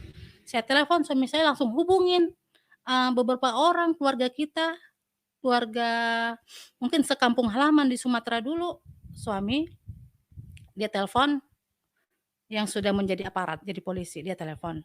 Ada 4 orang yang datang saat itu ke rumah saya. Terus ditariknya Haji itu datang ke rumah saya, Haji itu minta maaf, saya bilang, "Sebelum kamu minta maaf, saya kan tadi sudah duluan minta maaf, tapi kamu malah bilang panggil suamimu. Saya mau hajar suamimu," katanya. "Apa pantas kamu seorang yang menyandang status dari keyakinanmu seperti itu berbicara kepada saya?" Saya bilang. "Kan sudah kamu tahu kan ajaran itu. Ini agama saya, itu agama kamu. Lakum dinukum waliyadin. Agamamu agamamu, agamaku agamaku." Saya bilang seperti itu. "Jangan kita saling mengganggu," saya bilang. Akhirnya dia minta maaf karena dikelilingin sama 4 orang polisi, dia minta maaf. Terus suami saya pun kembali dari kota di mana dia tinggal, bekerja 2,5 jam dalam perjalanan dia pulang. Nah, jadi, kita kita kita merasa kita ini anak-anak Tuhan, kita punya kasih, kita mau jadi berkat buat semua orang. Kejahatan yang dilakukan mereka, kita tidak mau membalasnya dengan kejahatan. Karena kita ini kan surat yang terbuka dari Tuhan. Kok anak-anak Tuhan nanti membalas seperti itu? Kan nggak baik. Akhirnya kami maafkan dan saya bergumul sama Tuhan. Sudah tidak ada damai sejahtera di lingkungan saya tinggal saat itu. Saya bergumul sama Tuhan, "Tuhan, izinkan Tuhan rumah ini laku Tuhan. Kami ingin pindah ke tempat di mana kami bisa lebih sukacita bersamamu." 1 minggu saya, umumkan ke sana ke sini, dari mulut ke mulut, dari warung ke warung sama yang saya kenal, saya bilang rumah saya mau dijual, rumah saya mau dijual. Puji Tuhan 1 minggu rumah itu laku. Dan akhirnya saya sekarang pindah ke rumah di mana sekarang saya tempatin. Memang masih satu satu lingkungan, satu perumahan, tapi, cukup jauh bloknya. Di situ saya merasakan ada damai sejahtera. Saat rumah itu dibangun, saya berdoa sama Tuhan, "Tuhan jadikan rumahku ini jadi tempat doaku." Saya selalu bilang sama Tuhan seperti itu. Tapi karena kondisi di zaman sekarang ini, apalagi di zaman pandemik ini, perekonomian semakin terpuruk, bahkan perusahaan-perusahaan banyak yang tutup. Saya merasakan begitu banyaknya goncangan yang saya rasakan di masa-masa sekarang ini. Kami coba ingin beralih, pindah ke satu kota, di mana perusahaan suami ada juga di satu kota itu, mutasi. Rumah kami pasang plang, rumah mau dijual. Banyak yang nanya, banyak yang nawar, banyak yang bahkan ada yang bilang, "Saya sudah di persimpangan Bu. Bu tunggu, saya sudah bawa uang, sudah deal kita harganya." Saya tunggu, jam 1 katanya sudah di persimpangan. Persimpangan ke rumah saya paling hanya 10 menit, nggak sampai mungkin. Saya tunggu, udah jam 2, saya telepon lagi jam 3, "Iya Bu bentar, tadi singgah ke rumah teman." Jam 4, handphonenya nggak aktif. Saya bilang gini, "Waduh, apa maunya Tuhan ini?"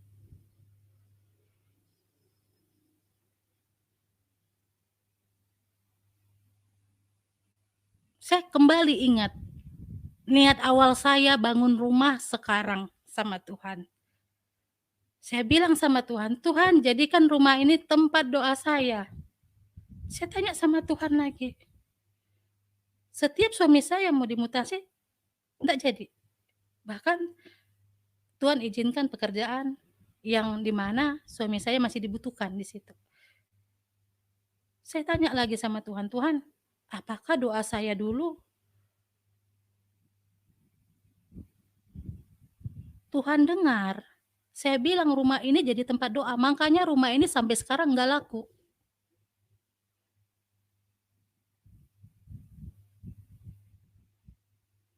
Walaupun di tengah kondisi zaman sekarang seperti ini, COVID di mana-mana,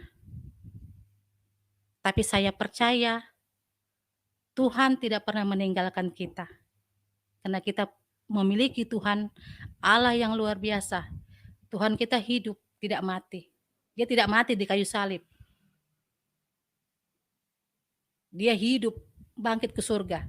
Dan saatnya nanti Tuhan Yesus kita pasti akan datang menjemput kita semua. Saya ingin kekal selamanya bersama Tuhan di surga.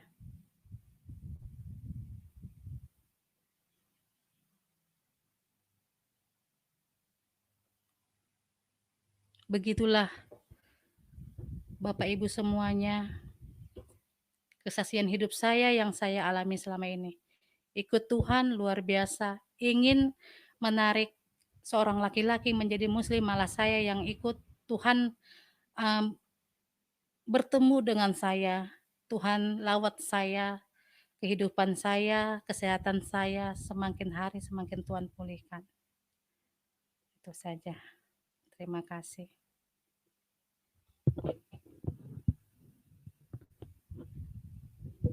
Ya, haleluya, puji Tuhan, begitu luar biasa kesaksian dari Ibu Cut Fatmawati.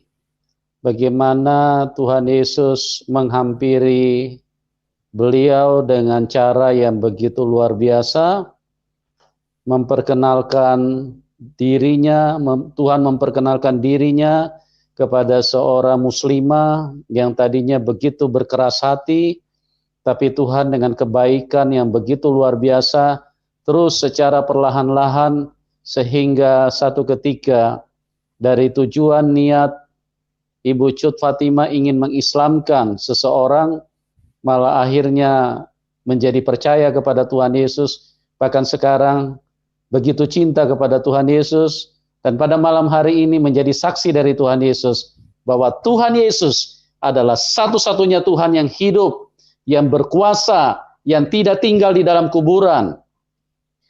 Banyak nabi-nabi besar tinggal di dalam kuburan, Samuel, Daud tinggal di dalam kuburan, tidak keluar dari kuburan. Hanya Tuhan Yesus satu-satunya yang pernah keluar dari kuburan. Itu menunjukkan semua kuasa kematian dikalahkan oleh Tuhan Yesus.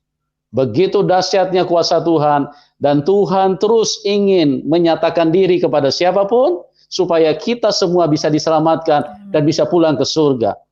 Betapa bahagianya kalau kita menerima Tuhan Yesus, kita diangkat menjadi anak. Itu sebabnya kita memanggil Dia Bapa kami di dalam surga.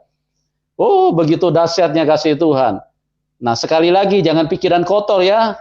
Karena banyak orang punya pikiran kotor. Di mana mamanya, kapan di rumah mana apa bidannya. Ini kan pikiran kesetanan semua ini, karena tidak memahami bahasa kebenaran. Yang dipahami hanya bahasa kebohongan, yang dipahami hanya bahasa tipuan. Di mana bidannya? Ya, kapan Tuhan melakukan seksnya? Kok tiba-tiba bisa punya anak, melahirkan? Bukan itu, saudaraku. Pikiran agak maju sedikit. Dunia sekarang ini dunia teknologi, dunia digital, zaman now. Ya, kita lihat saja kalau disebut anak kunci, memangnya kunci itu kawin? Kan enggak. Disebut ibu kota, memangnya bapak kota mana? Anak kotanya mana? Kan pikiran itu harus cerdas sedikit. Jangan biarkan pikiran itu dibodohi sama setan terus.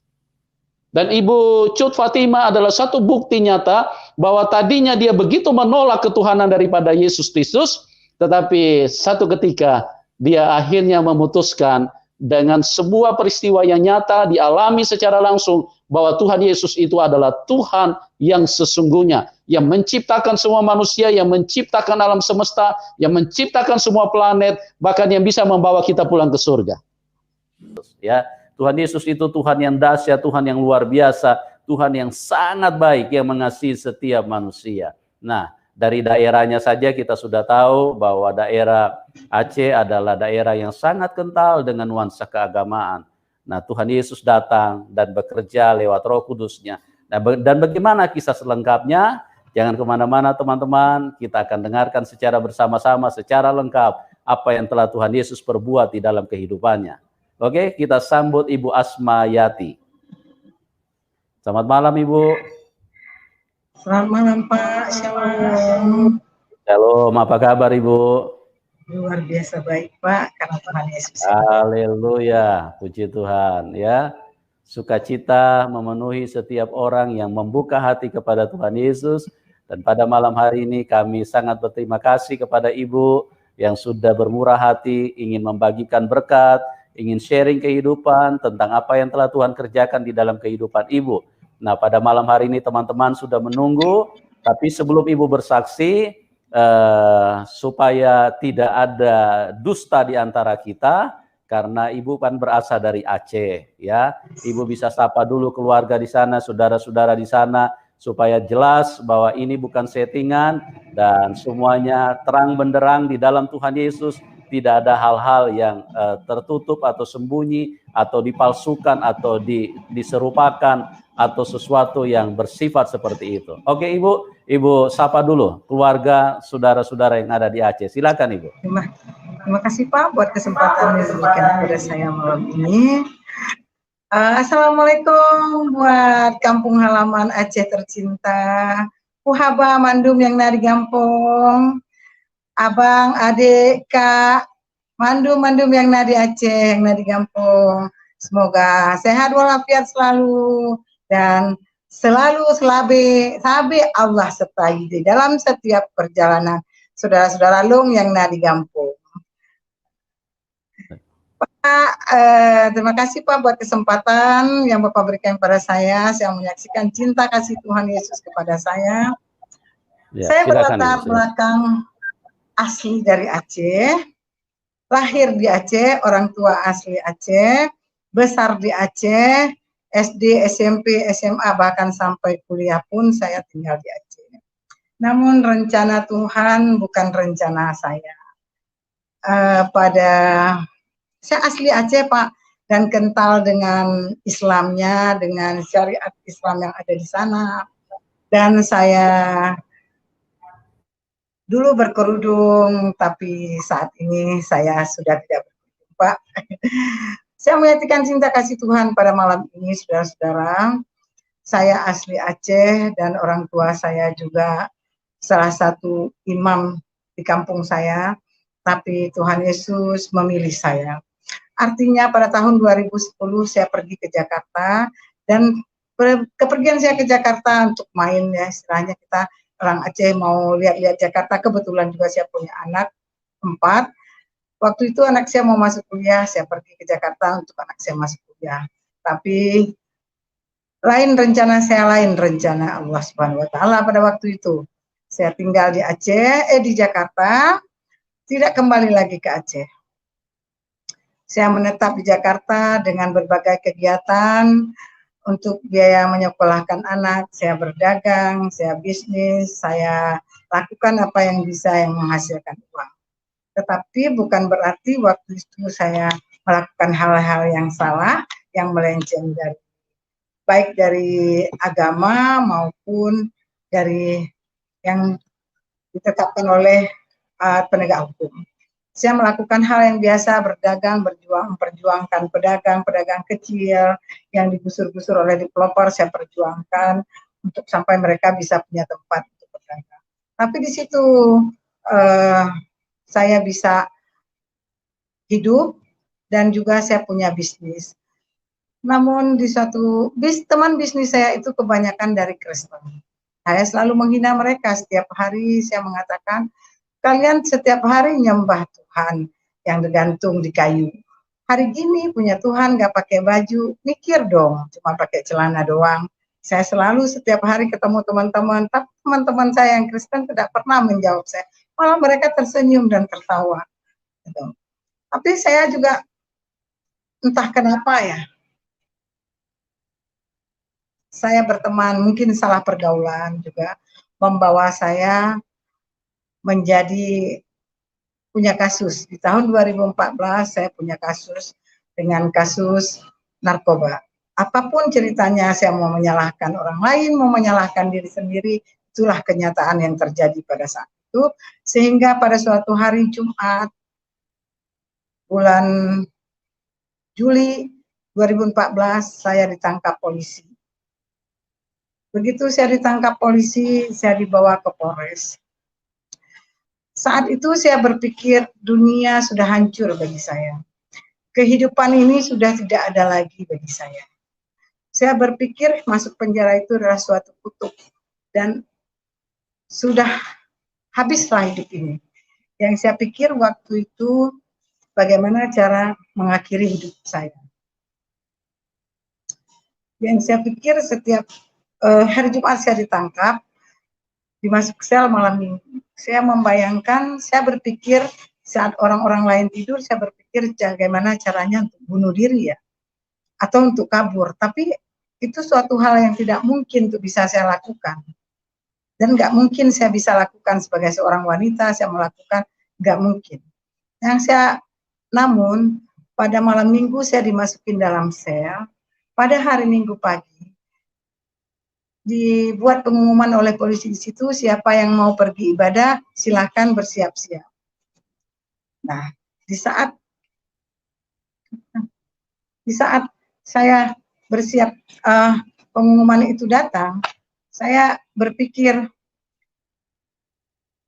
ada seorang teman di situ.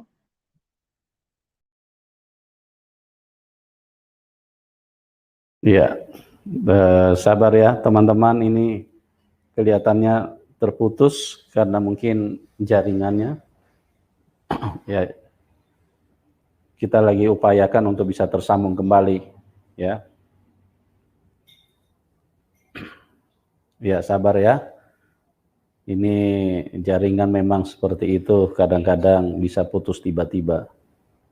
Dari tadi juga memang kelihatannya jaringan YouTube agak kurang maksimal, ya. Sehingga dari tadi memang agak sulit untuk live.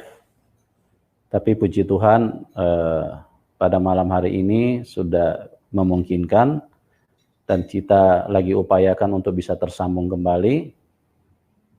Coba dipandu Ibu supaya bisa masuk lagi. Ya. Ya, Ibu Asmayati supaya diarahkan untuk bisa masuk kembali, ya. Beliau asli dari Aceh dan di dalam didikan agama yang sangat keras, sangat ketat, ya. Dan beberapa tahun yang lalu hijrah ke Jakarta, dan kemudian di tengah-tengah perjalanan hidup kelihatannya mengalami satu masalah sehingga Ibu Asmayati entah terjebak atau bagaimana, sehingga ibu ini ditangkap dan masuk di dalam sel, ya. Karena menurut cerita dari Ibu Asmayati pada waktu itu dia tidak memegang narkoba, tidak mengkonsumsi ataupun juga tidak berdagang, tetapi tiba-tiba pada waktu pemeriksaan ternyata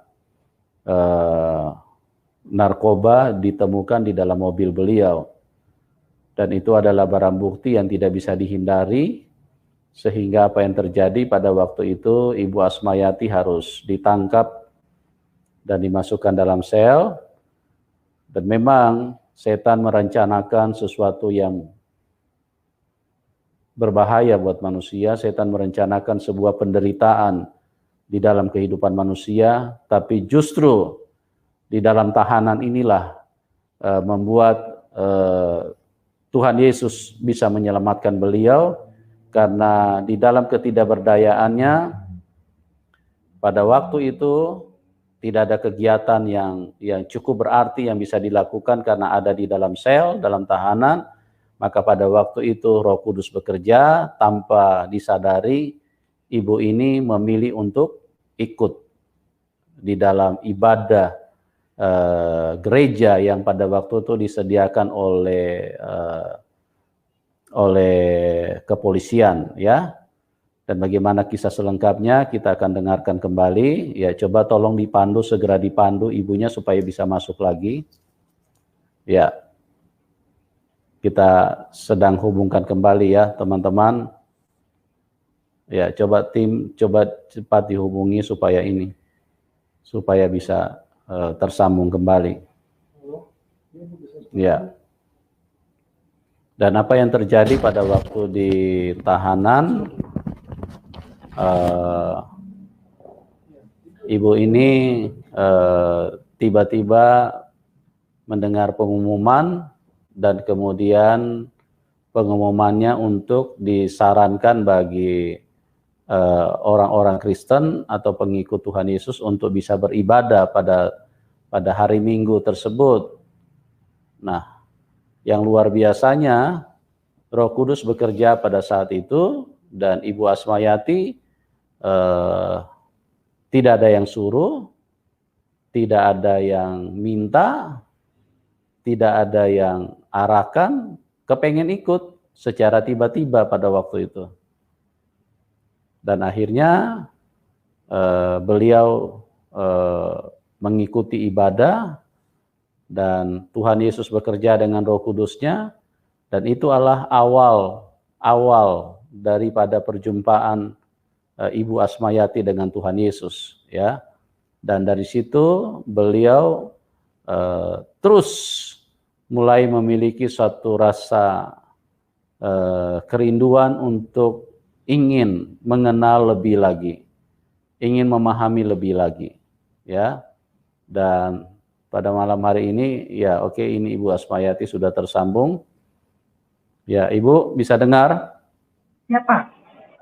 Ya, oke Ibu, silakan Bu dilanjutkan. Jadi pada waktu Ibu ketangkap itu karena Ibu sedang membawa narkoba apa bagaimana? Apa Ibu sedang jualan atau Ibu memang pengguna pada waktu itu?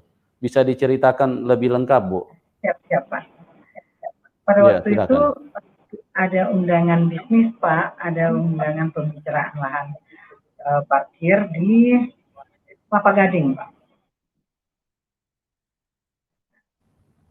Pada waktu itu, Pak, begitu saya turun dari mobil, saya nyebrang jalan, saya mau masuk ke salah satu warung gitu. Di depan warung itu ada mobil Jazz warna merah waktu itu. Nah, mereka menarik saya masuk ke dalam mobil. Dua orang. Dan mereka tanya, saya nggak punya itu. Saya bilang, tapi karena saya jalan pakai mobil saya digeledah, dan mereka bilang saya punya, dan itu dengan ukuran kecil, tapi demi Tuhan saya tidak menyimpan itu pada waktu itu. Pada waktu itu saya nggak menyimpan, tapi mereka ada menunjukkan sesuatu benda sama saya, itu cuma sedikit. Ya, dengan jenis sabu-sabu, dan saya dibawa ke kantor polisi, ke Polres. Itu saya sudah pasrah, tidak bisa berkata apa-apa, dan saya juga tidak tahu harus ngomong apa. Saya terima saja kenyataan itu, dan setelah pemeriksaan ditanya-tanya itu, saya hari Jumat ditangkap, malam Minggu saya dimasukin sel wanita. Pada waktu itu malam Minggu jam 8 malam, saya istirahat. Besok pagi saya bangun pagi-pagi, saya lihat ada satu wanita, kebetulan dia cemas. Saya tanya sama dia, kamu siap-siap mau kemana? mau ibadah. Nah, ada pengumuman siapa yang mau ikut ibadah siap-siap. Nah, saya tanya sama dia, saya boleh ikut ibadah sama kamu? Ya, dia bertanya sama saya, agamanya apa? Muslim, saya bilang. Boleh ikut nggak? Kalau mau ikut nggak apa-apa, kata dia. Nah, begitu dikeluarin, saya ikut sama dia, ikut ibadah, dan setelah selesai dari ibadah itu, kira-kira ibadahnya 1 jam, selesai ibadah dari situ, kembali lagi masuk ke dalam sel, dan di situ saya mandi, saya sholat lagi, dan besok hari Senin, ternyata teman saya ini yang tadi sama-sama ibadah dengan saya, dia bebas. Dia bebas, saya berpikir, saya nggak berpikir apa-apa ya, sudah bebas gitu. Nah, namun minggu selanjutnya, saya pergi lagi ibadah. Saya pergi lagi ibadah. Di ibadah ke selanjutnya, saya mengajak teman-teman satu sel, kebetulan kita ada 5 orang waktu itu. Saya ajak teman-teman yang lain, tapi semuanya pada Muslim. Saya ajak. Nah, setelah saya ajak, mereka ikut. Setelah ikut, tapi mereka setengah jam mereka minta balik lagi ke sel. Saya tinggal sendiri. Sendiri di situ. Di situ saya dapat Alkitab Perjanjian Baru. Setelah balik lagi ke sel, seperti biasa, saya kembali lagi sholat, kembali lagi saya ya ngaji, tapi setelah saya baca Yasin setengah, saya teringat dengan Alkitab Perjanjian Baru tadi yang saya dapatkan, saya baca teguran-teguran dari polisi itu, kamu baca Alkitab? Bukan, saya bilang gitu. Setelah itu, berjalannya waktu, 1 bulan lah saya di Polres, saya dipindahkan ke Pondok Bambu. Di Pondok Bambu itu, saya masih bawa mukena. Saya masih bawa mukena, dan saya tidak pernah menyembunyikan jati diri saya bahwa saya asli orang Aceh. Dan waktu di Pondok Bambu itu ada wihara, ada masjid, dan ada gereja. Kita boleh bebas memilih mau kemana saja. Setelah saya diregister, saya melihat di depan saya ada masjid, di kiri saya ada gereja, di kanan saya ada wihara. Selanjutnya saya berpikir, saya kemana? Saya nggak berpikir kemana, saya sudah pasti tujuan saya ke gereja. Tujuan saya sudah saya tetapkan waktu saya di karantina di Pondok Bambu, saya pergi ke gereja. Saya pergi ke gereja, karena di situ saya lihat lagi, waktu di Pondok Bambu saya lihat lagi, ada toren, itu tempat pengisian air tinggi, saya berpikir, saya melihat ke situ, kalau di situ bunuh diri bisa nggak ya? Saya berpikir waktu itu, saya berpikir itu, karena di lain tempat saya lihat, kayaknya nggak ada tempat, gitu. Di toren itu bisa nggak bunuh diri ya?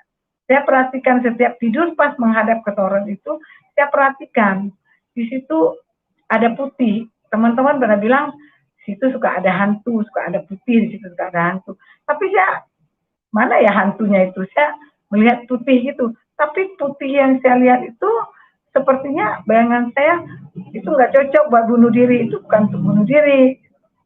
Akhirnya, register memanggil saya setelah identitas saya ditanya-tanya. Saya keluar dari register, saya langsung menuju ke gereja. Dan di pintu masuk gereja itu ada petugas. Ada petugas rutan, ada petugas dari lapas. Ya, saya bilang, Bu, saya Islam, saya Muslim, tapi saya mau jadi Kristen. Bisa nggak, Bu? Ibu itu memandang saya, setelah memandang saya, dia bertanya, kamu serius? Iya, Bu. Kalau kamu serius, ya masuk. Saya masuk, saya duduk paling depan di gereja itu, bangku paling depan saya duduk. Ibu petugasnya datang mendatangi saya, dia tanya, saya tanya sekali lagi, kamu serius? Mari kita berdoa, katanya. Saya tidak mengerti berdoa. Dia pegang tangan saya, ya berdoa. Setelah Setelah itu hamba-hamba Tuhan datang melayani ya seperti biasa. Tapi saya bersyukur pada waktu itu saya nggak galau masuk di situ. Saya nggak memikirkan masalah saya. Saya pikirkan ibadah orang Kristen itu bagaimana ya, kok menyanyi gitu. Tapi pada waktu ibadah dimulai, pas lagu pujian itu, dengan lagu itu menyentuh sekali hati saya. Seperti saya butuh pertolongan, seperti yang menolong saya ada di depan saya dengan lagu pertolonganmu. Kayak pertolongan Tuhan itu ada gitu. Kayak saya nggak takut menghadapi yang apa yang sedang saya jalani itu, saya nggak takut. Karena waktu pujian itu dinyanyikan, saya nggak bisa menyanyi. Tapi kalau saya lihat teksnya itu, kok seperti sesuatu hal yang sedang saya hadapi, ada pertolongan gitu. Tapi saya larut itu, saya tulis lagu hari berhari. Setiap hamba Tuhan datang menyampaikan khotbah, selalu ada kata baca firman, baca Alkitab. Saya minta sama petugas, Ibu saya minta Alkitab. Saya minta Alkitab, besok saya ibadah hari dari bulan berganti bulan, selalu disampaikan baca firman dan baca Alkitab. Baca Alkitab. Saya pulang ke blok, ke kamar, saya mulai ambil Alkitab yang dikasih tadi, saya mulai buka dengan Alkitab. Saya buka Alkitab itu, kalau dulu di Polres saya udah baca Alkitab Perjanjian Baru, itu dimulai dengan Matius. Saya tidak, waktu itu saya belum nyambung. Waktu saya buka Perjanjian Lama, dan di situ saya mulai baca, kok ada kejadian apa? Kejadian apa yang ada di Alkitab? Mulailah saya baca, mulai dari pasal pertama saya tertarik sekali dengan Tuhan menciptakan apa pada hari pertama, Tuhan menciptakan apa pada hari kedua, pada hari ketiga dan selanjutnya. Seumur saya waktu itu, saya 2014 berumur 42 tahun, saya belum pernah membaca atau mendengar Tuhan menciptakan hari pertama, Tuhan ciptakan apa, hari kedua dan selanjutnya. Nah, di situ asik saya membaca, sehingga saya melupakan semua masalah yang sedang saya hadapi. Saya menemukan seperti sebuah novel yang sangat tertarik untuk saya baca.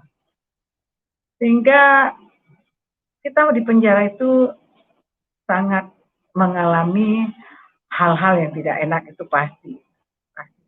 Terutama buat tempat tidur.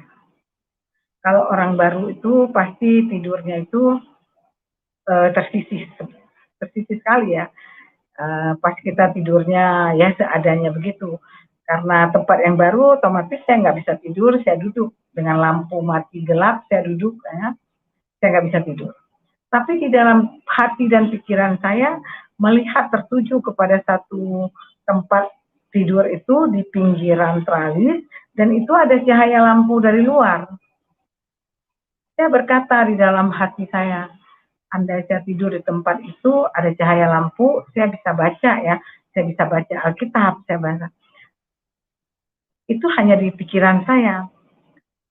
Dan saya waktu itu belum tahu berdoa, jadi tidak berdoa, Tuhan kamu tidak seperti sekarang. Dulu saya tidak tahu sama sekali. Semua saya pakai tulis, semua tulis, doa pun saya tulis.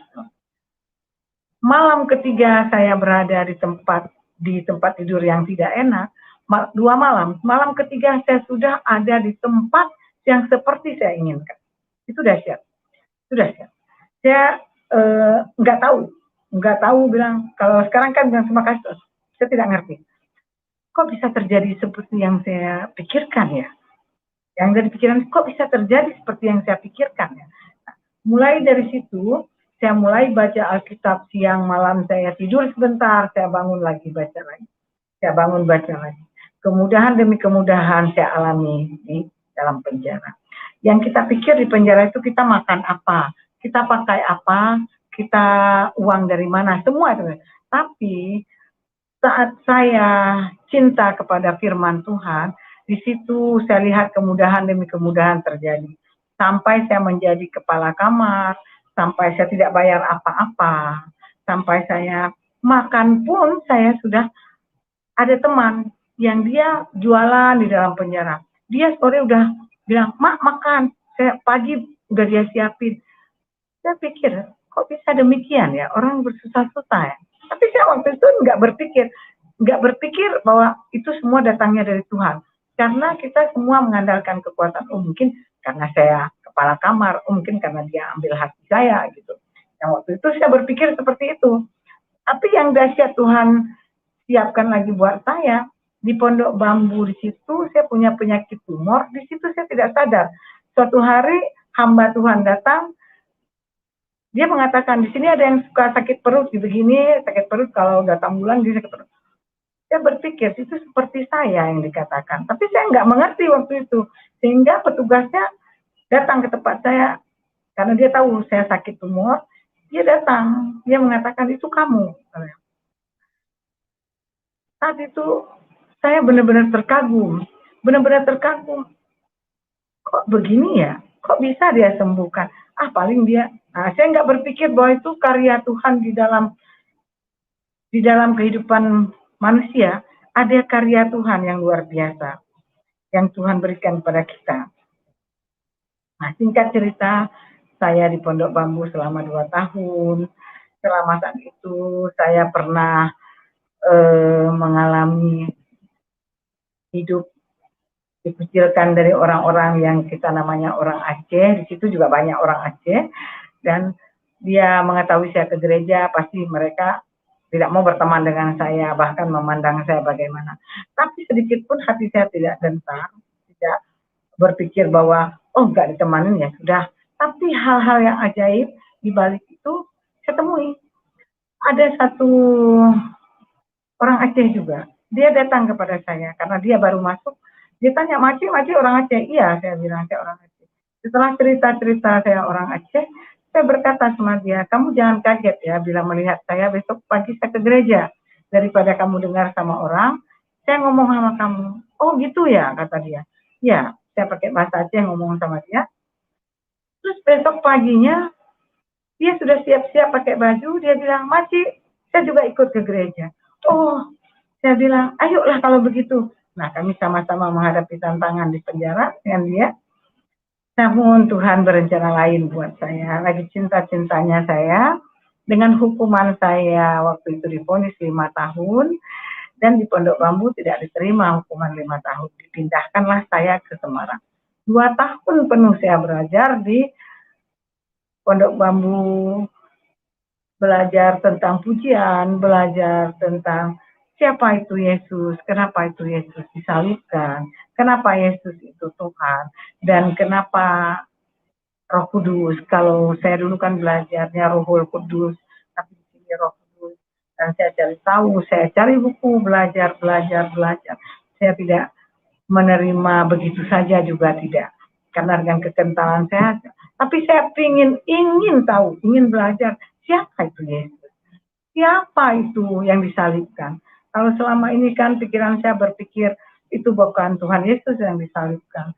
Tapi saya hingga mengatakan, mungkin saya minta maaf kalau mungkin saya mengatakan Kristen itu kafir. Dan kok mereka bisa bilang kafir dan saya sendiri juga bilang kafir. Kenapa saya tidak cari tahu, tidak belajar dulu, baru saya bisa membuat keputusan itu kafir atau tidak. Sehingga saya belajar, mencari tahu, mencari buku-buku tentang Roh Kudus. Saya dipindahkan ke LP Wanita Semarang. Di dalam perjalanan ke Semarang, saya berdoa, berkata sama Tuhan, Tuhan, saya percaya ada sesuatu hal yang Tuhan mau tunjukkan kepada saya di LP Wanita Semarang. Berangkat dari Jakarta ke Semarang, ya tetesan air mata itu pasti ya, tapi saya selalu dibilang berdoa, tapi saya ngomong sama Tuhan, Tuhan kuatkan saya, mampukan saya menghadapi semua tantangan yang Engkau berikan di Semarang nanti. Apapun itu, saya percaya Tuhan ada sama saya. Saya sampai di Semarang, di sana tidak seleluasa di LP Pondok Bambu. Di sana steril, tidak ada satu apapun pelanggaran yang bisa kita lakukan. Tidak ada yang namanya bisa main-main di sana, tidak. Di sana benar-benar dididik, benar-benar digembleng kita untuk menjadi manusia yang mandiri. Kita harus beda. Di sana ibadah 1 jam. 1 jam itu semua dipimpin oleh napi kecuali khotbah. Semua dipimpin oleh warga binaan, mulai dari pujian, mulai dari penyembahan, mulai dari jadi WA, semua itu kegiatan dipimpin oleh warga binaan. Namun Tuhan yang aku sembah adalah Tuhan Yesus yang hidup. Dia berkarya di dalam aku sehingga aku bisa melewati semuanya. Di sana saya bisa jadi pendoa syafaat, saya bisa buka komsel, saya bisa berdoa, saya bisa, ya Tuhan Yesus berkarya dengan luar biasa atas saya. Sehingga di sana punlah saya mengerti bahwa Tuhan Yesus itu Tuhan dan Juru Selamat. Tidak ada keselamatan di dalam siapapun selain di dalam Dia. Dan yang disalib pun itu adalah Tuhan Yesus sendiri. Di sanalah saya mengerti, di sanalah saya mendalami tentang kekristenan, di sanalah dengan waktu 1 jam saya beribadah dengan lebih sungguh-sungguh. Setiap hari kita boleh di sana mendengarkan firman, kita dikasih kesempatan untuk memiliki fasilitas radio. Jadi radio itu ya tergantung kita mau pakai channel yang mana.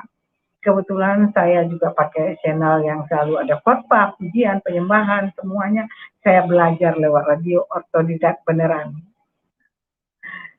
Selanjutnya, tantangan juga bukan hal yang mudah di sana.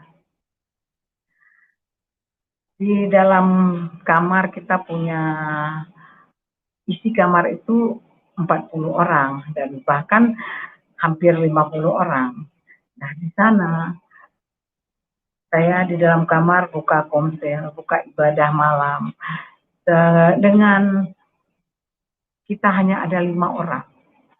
Namun di 5 orang itu kalau kita mau Tuhan jamah. Namun teman-teman sekamar itu pun juga bukan hal yang mudah. Kita harus bermacam ragam, bahkan negara juga ada di sana, bukan hanya daerah se-Indonesia, tapi negara juga ada. Ada yang senang dengan apa yang kita kerjakan meskipun itu baik, ada yang tidak senang. Ada yang melaporkan saya bahwa saya membawa orang-orang di kamar itu untuk menjadi Kristen. Saya tidak mau mengajak orang itu untuk menjadi Kristen, tapi saya hanya komsel, mereka request lagu pujian apa, saya ikutin, dan menunjukkan bahwa kita sebagai yang diajarkan kasih, iman, dan pengharapan itu saya praktekkan. Saya ajak teman-teman untuk mempraktekkan kasih di dalam kamar dengan berbagai macam ragam karakter manusianya. Saya puji Tuhan, Tuhan sertai perjalanan saya di Semarang, sehingga saya dipanggil Kalapas, dipanggil KPLP untuk saya tidak boleh ibadah, tidak boleh bergereja. Karena saya berlatar belakang dari Muslim dan memang KTP saya dari Muslim. Namun, Tuhan yang bekerja di dalam itu semua. Petugas minta syarat saya harus ada surat dari keluarga. Pernyataan dari keluarga bahwa saya sudah bukan lagi Islam, tapi saya sudah menjadi Kristen. Oke Bu, saya bilang. Saya tadi bertanya, apakah surat itu Bu untuk mempertanggungjawabkan saya? Karena setahu saya sudah berusia di atas 40, itu saya sudah bisa mempertanggungjawabkan diri saya di hadapan Tuhan dan di hadapan manusia. Apakah masih perlu surat seperti itu? Oh perlu. Oke. Tuhan bekerja lewat anak-anak saya, memberi izin kepada saya, dan mereka mengirimkan surat pernyataan bahwa orang tuanya sudah Kristen, sehingga saya kembali lagi boleh ikut ibadah sampai saya menyelesaikan pendidikan saya di sana 2 tahun. 2 tahun di Semarang, 2 tahun di Pondok Bambu. Saya bebas tahun 2018. 2018 saya bebas, saya kembali lagi ke Aceh. Karena saya masih punya orang tua. Saya kembali lagi ke Aceh. orang tua saya dalam keadaan sakit, kembali saya pimpin orang tua saya membisikkan di telinga orang tua saya bahwa Yesus Kristus adalah Tuhan dan Juru Selamat. Orang tua saya dipanggil Tuhan, saya membuat kesimpulan kalau saya berada di sana iman saya akan mati. Saya juga baru bertumbuh di dalam Tuhan, saya harus kembali ke Jakarta. Saya kembali ke Jakarta dengan biaya nyadong. Kalau bahasa nyadong itu Pak, bahasa penjara minta sana sini untuk saya bisa kembali ke Jakarta untuk melanjutkan iman percaya saya kepada Tuhan. Saya tidak pikir Pak waktu itu saya harus makan apa, harus tinggal di mana, harus gimana, saya nggak pikir. Yang saya pikir adalah saya ingin melayani. Saya ingin melayani. Saya ingin melayani Tuhan. Tapi nggak kepikir dengan tantangan-tantangan itu saya nggak pikir sama sekali Pak. Karena waktu tantangan di sana aja saya bisa lewati 4 tahun penjara, masa di luar saya nggak, masa saya punya saudara-saudara seiman yang nggak mau peduli sama saya, kan nggak mungkin. Burung aja dipiara Tuhan, yang tidak menanam, tidak menuai, masa saya biji matanya saya tidak dipiara Tuhan. Saya melangkah, membuat kesimpulan pergi ke Jakarta. Ternyata sampai di Jakarta, dahsyat dan luar biasa, tantangan demi tantangan saya hadapi. Tapi saya nggak bilang itu pencobaan, tapi semua adalah proses. Kalau saya mau diproses Tuhan, saya nggak boleh protes. Saya jalani proses dari Tuhan, saya hadapi semua tantangan Pak, dan puji Tuhan saat ini saya ikut Tuhan Yesus, saya melayani ke penjara-penjara. Saya tidak menyerah sampai di sini Pak, karena saya tahu Tuhan Yesus mati di kayu salib buat saya. Saya terus akan pikul salib Pak, sampai Tuhan izinkan saya kembali. Mungkin walaupun tantangan Pak dari, pastilah saya sebagai orang Aceh pasti ada itu Pak. Tapi pertolongan dari Tuhan selalu tepat pada waktunya. Dan kabar sukacitanya Pak, saya mengikuti Yesus. Penyakit saya yang dari tumor tadi tidak saya rasakan lagi. Biasa hidup dia Pak, sekarang sudah tidak ada lagi. Dan saya telah boleh bersenyum sukacita bersama Tuhan, karena dia sembuhkan semua penyakit, terutama penyakit hati. Saya bersyukur Pak, dulu saya nggak bisa mengampuni. Orang yang berlaku jahat kepada saya nggak bisa mengampuni. Pasti saya akan berkata, saya akan balas. Tapi sekarang saya bisa mengampuni. Gimana pun orang menyakitin, bagaimanapun orang berkata, bagaimanapun saya awalnya nggak bisa. Saya bilang sama Tuhan, gimana cara mengampuni? Setiap disakiti orang mungkin saya hanya bisa menangis, tapi Tuhan berkata, berbisik lewat Roh Kudus yang selalu memimpin saya, berkata, lakukan bagianmu. Bagian saya apa Tuhan? Bagian saya bagaimana Tuhan? Saya dapat jawaban dari firman-Nya, mengampuni. Firman itulah firman Tuhan yang menguatkan saya, firman Tuhan yang mengajarkan saya, firman Tuhan inilah Alkitab, Injil yang saya dapatkan, yang saya percaya sampai dengan hari ini.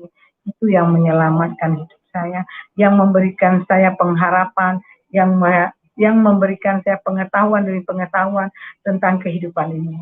Terutama tentang kasih. Sampai Tuhan mengajarkan kasihi musuhmu. Saya belum pernah Pak belajar itu mengasihi musuh. Doakan musuhmu. Dahsyat, kok bisa kita disuruh mendoakan musuh?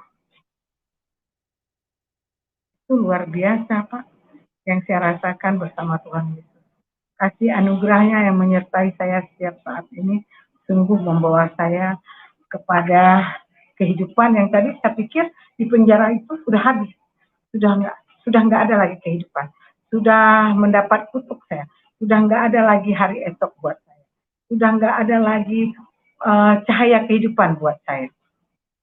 Tapi setelah ketemu dengan Sang Juru Selamat, di penjara itu menjadi suatu firman Tuhan yang saya ingat di Roma 8 ayat 28, bahwa kita tahu sekarang bahwa Allah turut bekerja dalam segala hal untuk mendatangkan kebaikan.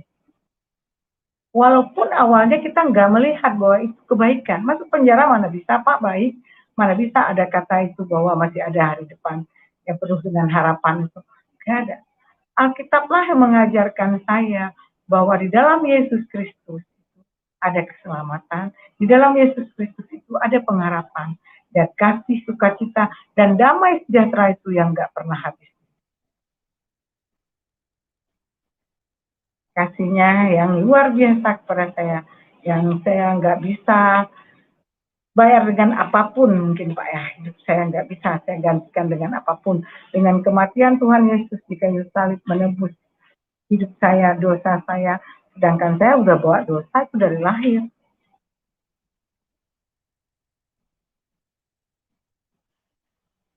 Tuhan Yesus itu sangat baik dan luar biasa buat saya.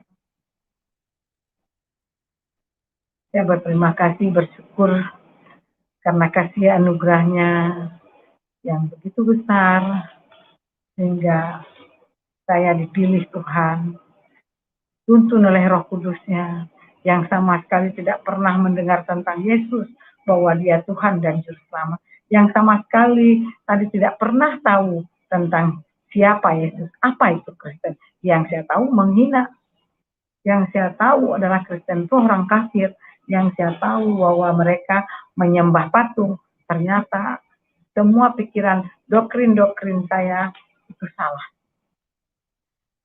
Dulu saya mungkin ya diajarkan oleh orang tua, mungkin doktrin-doktrin yang saya bawa, sehingga sampai saya ketemu Tuhan Yesus, saya berkata, saya minta diubahkan paradigma saya, cara berpikir saya.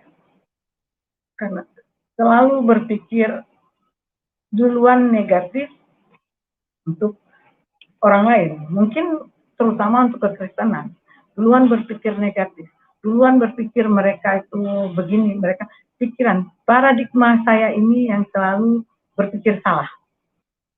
Karena saya tidak mau tahu, tidak mau belajar, tidak boleh pegang mungkin yang punya orang lain bukan saya punya, ya mungkin ya tidak boleh pegang Alkitab, yaitu haram mungkin yang diajarkan paradigma saya. Nah, setelah saya ubah mindset saya, cara berpikir saya, kita kan harus belajar. Sementara banyak kata-kata dari orang tua, jauh berjalan banyak yang dilihat. Kalau saya melihat-lihat saja, tapi saya tidak mengambil hikmah, tidak mengambil hasil. Masa saya udah kenal orang Kristen, masa nggak mau tahu mereka ibadahnya bagaimana, mereka. Sementara mereka mau saya hanya menghina. Oh, kalian punya Tuhan gini, hari gini. Tapi dahsyatnya Tuhan Yesus, ya, bahwa Tuhan sudah memilih, dia tidak melihat bahwa kamu latar belakangnya siapa, bahwa kamu dari Islam, bahwa kamu dari tidak bawa keturunan. Keselamatan itu tidak membawa dari latar belakang, bahwa kalau Tuhan sudah memilih, dari manapun Tuhan tetap. Kalau Tuhan sudah merancangkan kamu harus masuk penjara, ya saya dirancangkan Tuhan, bukan karena keinginan saya, tapi kalau Roh Kudus sudah memimpin kita untuk kita mengenal Dia, saya pun buka hati. Saya buka hati saya untuk mengetahui, untuk ilmu pengetahuan yang baru, bahwa siapa itu Yesus, siapa itu Kristus, kenapa dia dikatakan Kristus, kenapa dia dikatakan Tuhan. Saya belajar, saya cari tahu. Kenapa dia disalibkan? Jangan hanya kita berkata, oh dia disalibkan atau bukan, tapi belajar dulu, cari tahu dulu, baca. Membaca itu enggak salah, ilmu pengetahuan itu tuntutlah ilmu sampai negeri Cina. Kenapa ada pepatah negeri Cina? Kenapa enggak Amerika? Kenapa enggak? Kalau saya bertanya, kenapa kok Cina? Kenapa enggak Amerika? Kenapa enggak Jepang? Kenapa enggak yang lain? Kenapa berkata Cina? Ada apa di Cina? Nah, begitu saya tentang Yesus, kenapa dia Tuhan? Dasar dari mana? Saya coba belajar. Saya Islam, saya mengetahui orang tua saya mengajarkan saya dengan kental.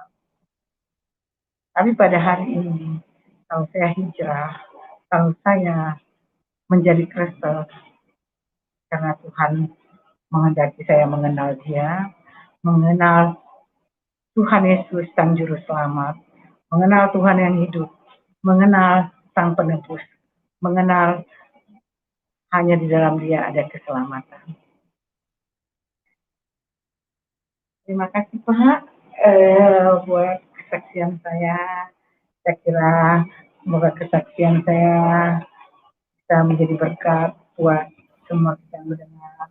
Buat saudara-saudara saya yang ada di Aceh, mari buka hati kita, mari kita Haleluya. belajar. Ya, puji Tuhan. Terima kasih Ibu Asmayati atas kesaksiannya yang luar biasa. Bagaimana Ibu yang mengalami Tuhan dengan kondisi, kalau saya melihat kondisi yang bukan di dalam kapasitas manusia, tapi di dalam kondisi ilahi. Karena kalau dilihat dari latar belakang kan Ibu adalah seseorang yang cenderung untuk menghina kekristenan.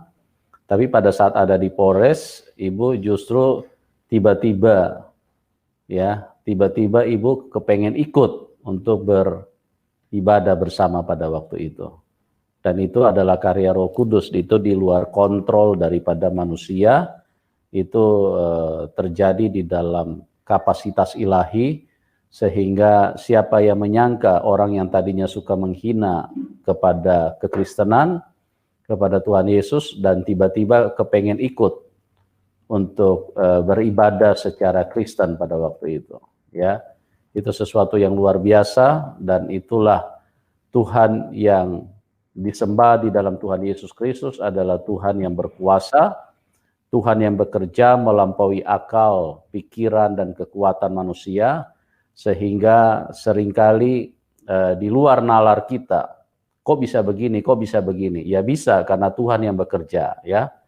Karena banyak juga orang bertanya, kok Tuhan bisa menjadi manusia? Ya, Tuhan mau menjadi manusia sangat bisa. Kalau manusia menjadi Tuhan, itu yang tidak bisa, yaitu mustahil, ya. Karena banyak orang yang suka dibesar-besarkan oleh orang lain, tidak banyak, maksudnya ada orang yang dibesar-besarkan orang lain, tapi dalam kapasitas manusia. Tetapi kalau Tuhan Yesus, dia adalah memang Tuhan dari sononya.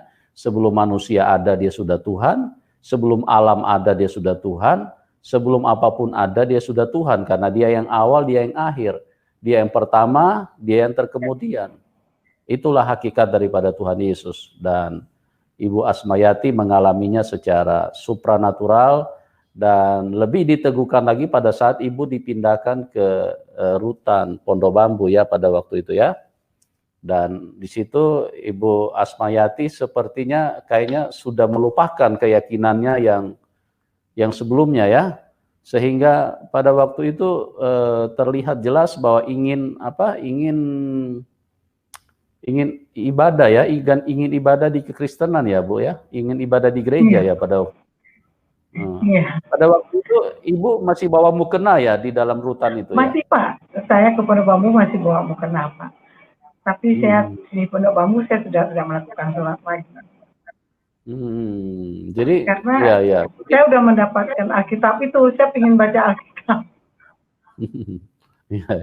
Jadi apa yang mendorong Ibu pada waktu itu sehingga Ibu kok pikirannya mau ke gereja aja gitu? Itu yang dahsyat Pak, ya. Karya Roh Kudus itu memang luar biasa, ya. Walaupun waktu itu saya tidak mengerti. Saya nggak mengerti. Saya nggak mengerti itu Roh Kudus waktu itu, pimpinan Tuhan. Tapi kenapa kok saya itu sudah pagi siap-siap ke gereja. Pagi siap-siap ke gereja. Saya datang paling pertama dan saya duduk paling di depan. Itu benar-benar dahsyat. Iya. Berarti Ibu dalam posisi seperti itu, Ibu sudah melupakan keyakinan Ibu yang semulanya, ya? Gimana yang Ibu rasakan pada waktu itu? Karena saya merasakan damai sejahtera, Pak. Di dalam keadaan di situ kan lagi bermasalah, Pak. Itu kan kita belum tahu kondisinya berapa, dan belum tahu bagaimana akhir ceritanya. Dan yang pasti di pikiran kita, apa yang akan kita makan di sini? Apa yang akan kita pakai di situ? Dari mana kehidupan kita di sini? Nah, tapi karena damai sejahtera itu yang saya dapatkan, kok saya nggak mikir gitu. Kalau pulang dari gereja, yang saya ingat tuh pujian tadi bagus, saya tulis. Saya tulis pujian, saya beli buku tebal-tebal Pak, saya tulis pujian, saya tulis doa. Karena saya belum bisa berdoa. Otomatis apa yang ada dalam hati saya itu, saya tulis. Saya tulis. Gitu Dan ya. saya juga sempat Pak ya punya teman-teman di Pondok Bambu. Saya nggak bisa, saya selalu bawa, tolong nyanyiin dong, saya bayar. Nah, saya bayar dulu dan saya coba berdoa. Saya ingin mendengar, mereka kan udah bisa berdoa ya, namanya mereka Kristen ya. Saya kan belum. Nah, saya harus bayar juga. Nah, itu ya mungkin ya namanya di penjara Pak kan semua dimanfaatin untuk bisa jadi uang. Iya, luar biasa ya. Jadi saking hausnya, saking rindunya sampai mau bayar orang untuk catat lagu-lagunya ya. Iya, Pak, itu memang saya rasa setelah kesini Pak ya, saya rasa kok saya bisa haus dan lapar begitu sama Tuhan itu. Iya. Ibu sudah lupa pada waktu itu kalau dulu Ibu adalah orang yang suka mengolok-olok ya. Oh Tuhan tidak pakai baju. Tapi kalau bagi orang yang ada di dalam kamar saya itu Muslim, saya suruh mereka sholat. Saya marah kalau mereka tidak sholat. Yang gereja juga saya paksain harus ibadah. Saya akan tanya, kenapa kalau saya nggak ibadah, kenapa tidak ibadah? Kalau yang Muslim juga gitu. Yang nggak bisa ngaji, saya paksakan untuk harus bisa ngaji. Saya ajarin gitu. Tapi untuk saya sendiri, saya sudah tertarik dengan yang saya punya sekarang, jadi bukan berarti saya orang juga saya larang, enggak, saya harus maghrib harus sholat berjamaah. Iya. Oke, terus bagaimana reaksi keluarga Ibu setelah Ibu terima Tuhan Yesus? Bagaimana reaksi keluarga dari anak atau dari keluarga lain gimana Bu? Reaksinya? Kalau dari anak terutama Pak ya, mereka tidak bermasalah. Mereka mendukung saya selama itu baik, selama itu saya sebagai orang tuanya memandang itu baik dan itu positif. Dan walaupun saya pernah di penjara, jangan pernah saya melakukan hal-hal yang melanggar. Jadi kalau memang itu pilihan mama, ya silakan. Ya, mereka mendukung. Sekalipun mereka sakit, ayo taruh tangannya di mana yang sakit, saya berdoa mereka terima. Nah, tapi buat keluarga besar itu satu tantangan. Buat keluarga besar, ya keluarga besar pasti satu tantangan. Ya namanya kita nggak pungkiri ya apa yang sudah diajarkan turun temurun itu, karena itu paradigma yang tadi. Nah itu yang memang punya tantangan Pak. Tapi saya percaya satu orang bertobat di rumah Tuhan selamatkan pada waktunya Tuhan, bukan waktunya saya. Saat ini sudah pernah balik ke Aceh belum, Bu? Sudah 2018, Pak. Sampai sekarang belum, Pak. Sampai sekarang belum, Pak. Pergi dulu dengan mereka tidak boleh kasih uang dan dengan minta uang sana sini dengan utang, Pak. Pergi ke Jakarta untuk melanjutkan karya Tuhan dalam hidup saya. Sehingga saya nggak mikir bahwa tinggalnya pernah tinggal di rel kereta, Pak. Bukan tinggal kereta api dari ujung ke ujung, pernah numpang sama teman-teman yang sama-sama masih di sana dulu, atau pesantren dulu, numpang sana sini. Tapi saya tetap ya ikut pelayanan penjara-penjara, karena saya berasal dari penjara. Saya kembali ke penjara bukan sebagai napi, tapi sebagai saksi Tuhan. Kalau saya diselamatkan di sana. Luar biasa ya, Tuhan Yesus sangat baik, Tuhan Yesus sangat dahsyat, Tuhan Yesus sangat real, sehingga Ibu Asmayati benar-benar diubahkan, dan saat ini beliau menjadi saksi Tuhan. Dan pada malam hari ini Tuhan memberi kesempatan kepada Ibu Asmayati untuk menjadi berkat bagi kita, dengan bagaimana Roh Kudus sudah bekerja dan memindahkan kehidupannya untuk sekarang bisa menjadi saksi dari Tuhan Yesus.